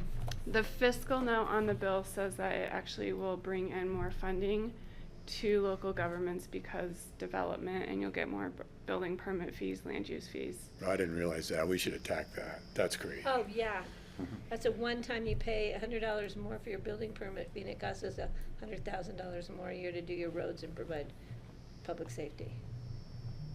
Well, that's a good outcome. These are clearly not the same people who voted against having the Olympics in Colorado.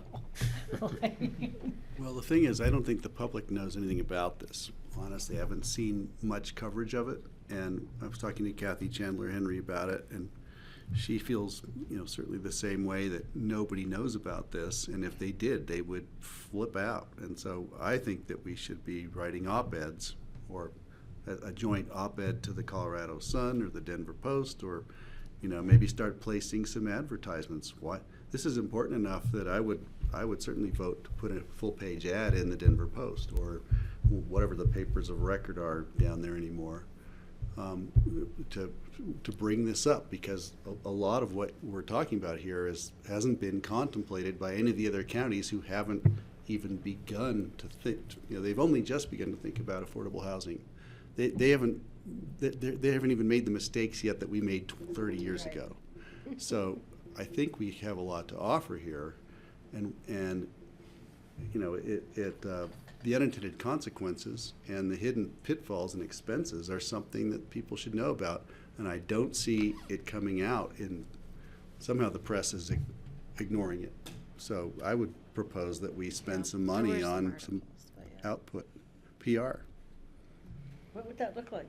How would we do that? Op-eds or a full-page ad in the papers in Denver.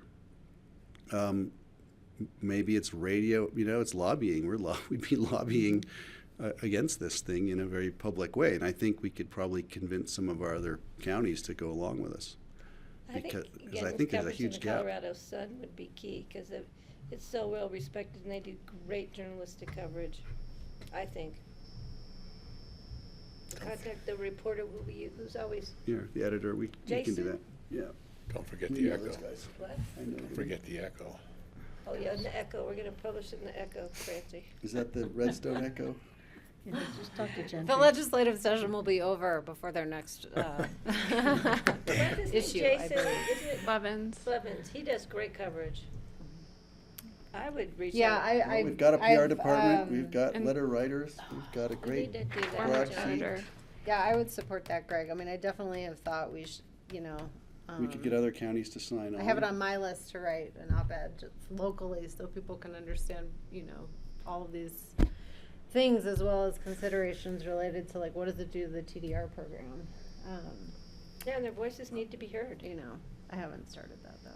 What about And I can't do contacting it the alone. commissioners who are opposed Kara and started it. them to talk to their legislators? I mean, that seems to me like Kelly a pretty, started it. You. if 76% of them were opposed, that means 76% of the representatives should be listening to them, and so Yep. I wonder if there's some way we could encourage that. That was a very compelling conversation, listening in on that. I listened to the whole thing. I saw Oh, you heard did? Steve I think speak. I need Oh, to go yeah. back and At listen to that. CCI, you have how many counties in the Eastern Plains that are represented by two Peltons in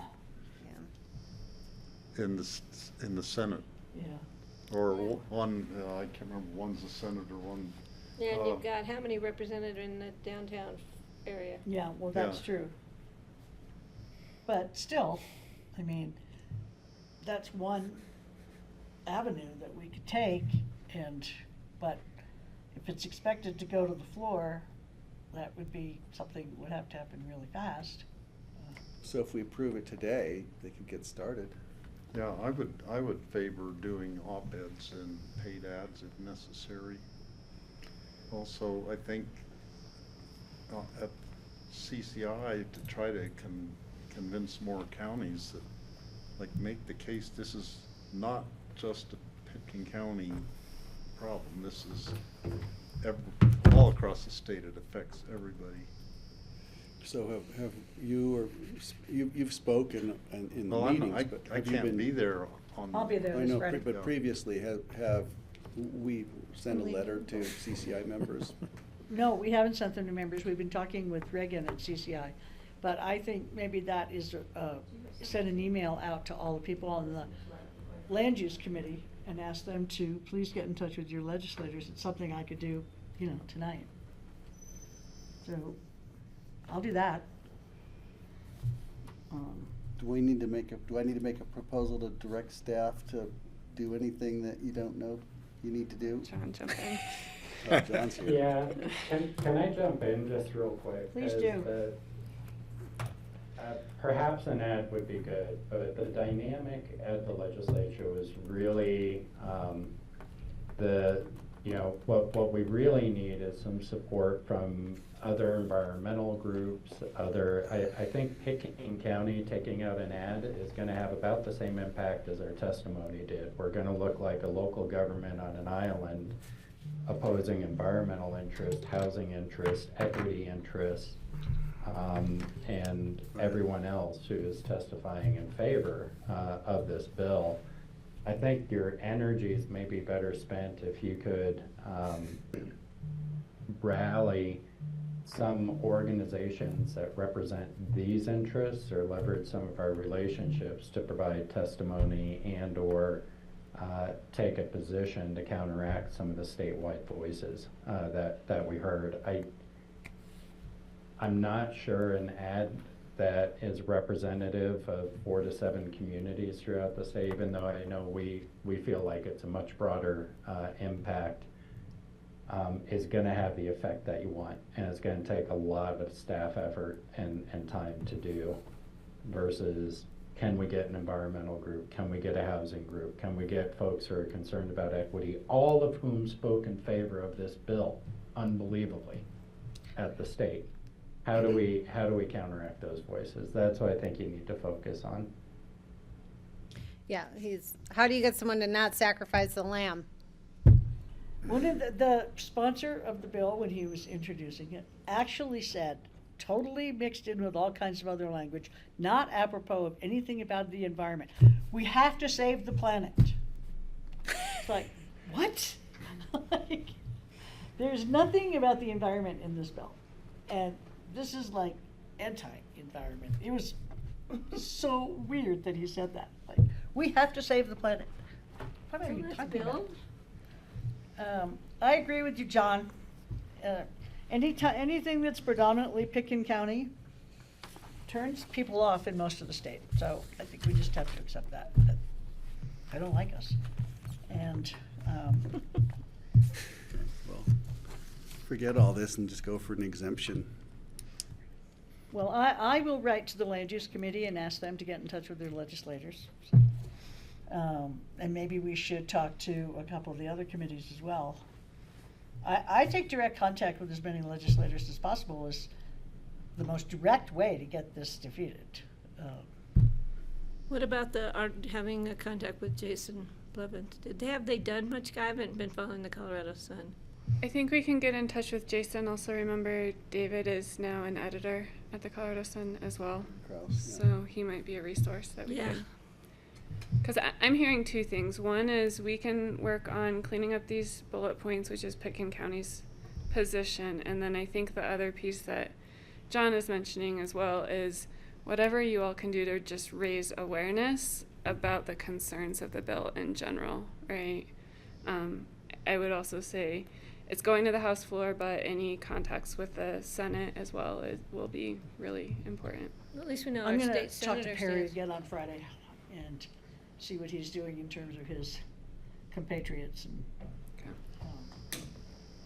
John, do you have a list, a handy list of who these groups we should be reaching out to?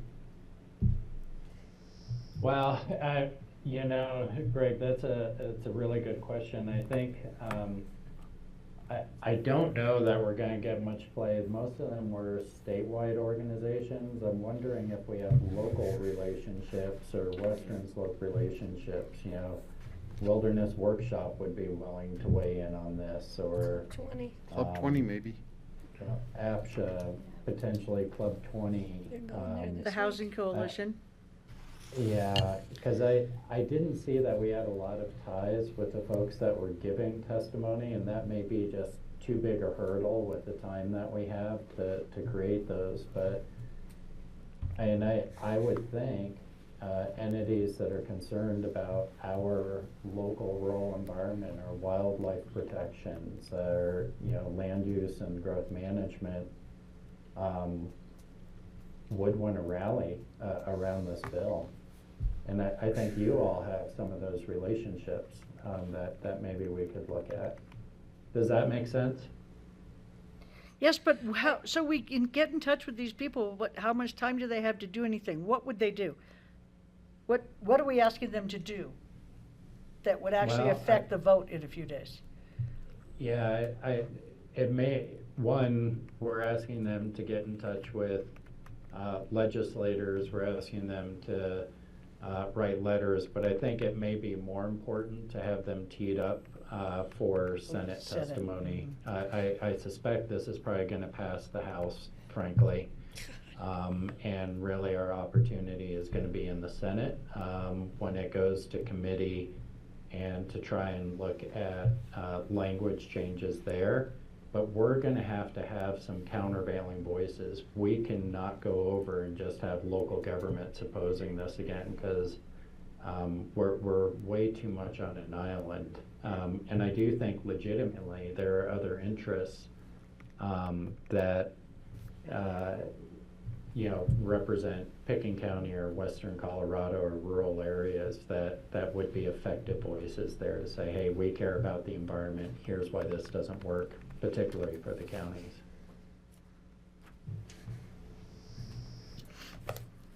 But I think we're preparing for the Senate testimony at this point, to be honest with you.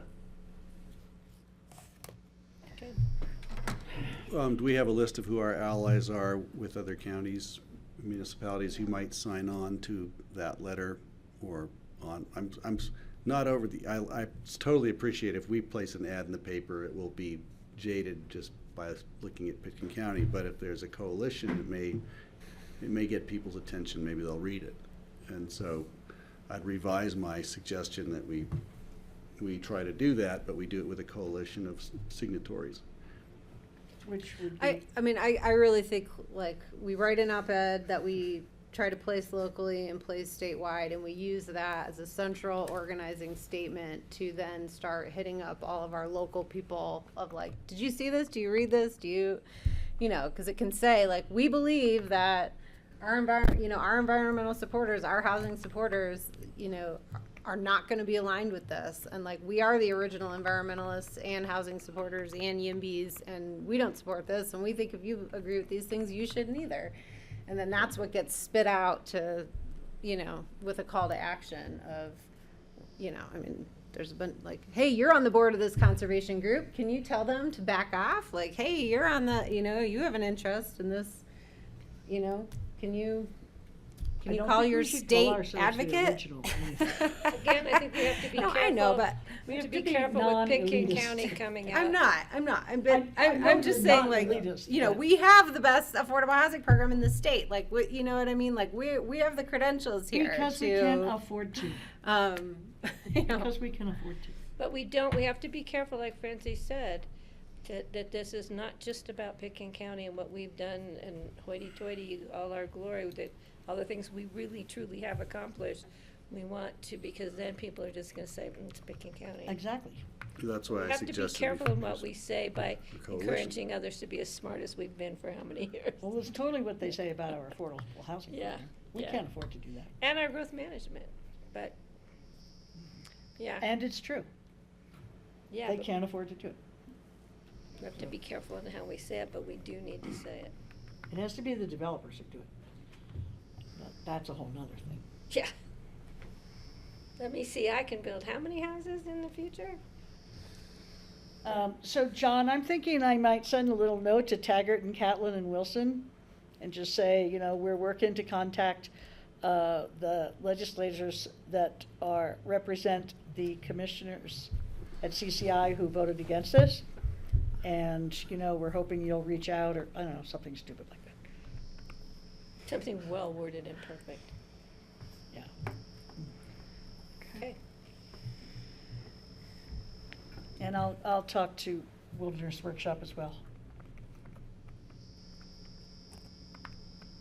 And Glenwood. CML voted to amend? I'm not sure on this bill. 1254. Their presentation was amend, right, John? CML? Mm-hmm. So they're opposed to the Senate bill and amending the House bill? Yeah. Yeah. God, that just seems weird. That seems so backwards to me. from my perspective.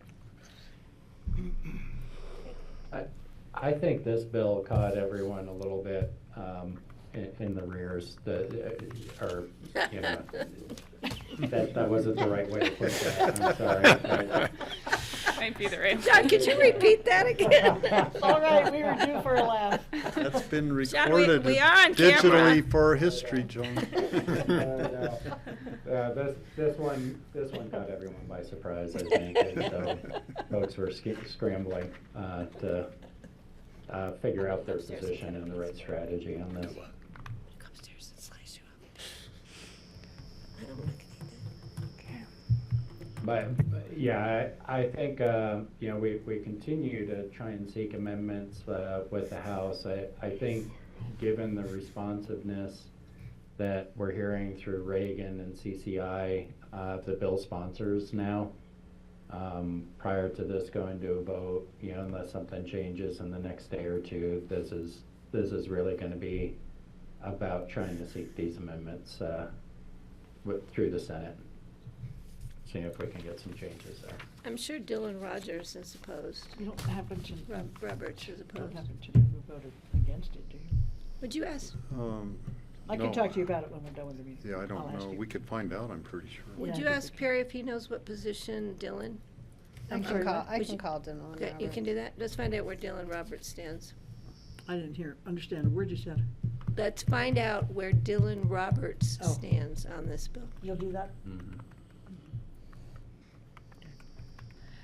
Well, I think we've hit the wall. I think we've Yeah, beaten this. and I've kind of hung out on the Front Range just in case there was an opportunity, you know, short notice opportunity to pop up there and talk to the bill sponsors, but it's sounding like that is probably not going to happen. this I week. think the way that Reagan has been trying to communicate with them is to pull them off the floor. So you would need to go hang out and do that. Well, there are worse places to hang out, I guess. It's pretty there. It's a beautiful building. Okay. Well, okay. No, go ahead, John, if you have more to say. I'm willing to listen. I mean, I could contact Reagan if the board, you know, now that we have this position clarified what we're trying to achieve, yeah, it's something I could talk to Reagan about, and, you know, I've got a pretty open schedule tomorrow. I think that'd be great. Is that something that the board would be comfortable with? Yes, please.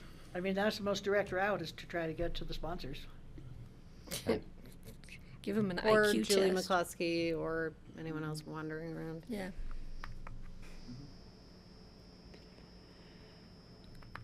Okay. Okay. Would I you think like a that's it. motion to adjourn? Please do. I will make a motion to adjourn. Greg seconding. All those in favor? Aye. Aye. Aye. How do you Thank think you, we can find out? Grassroots. Did you find it? Thank you.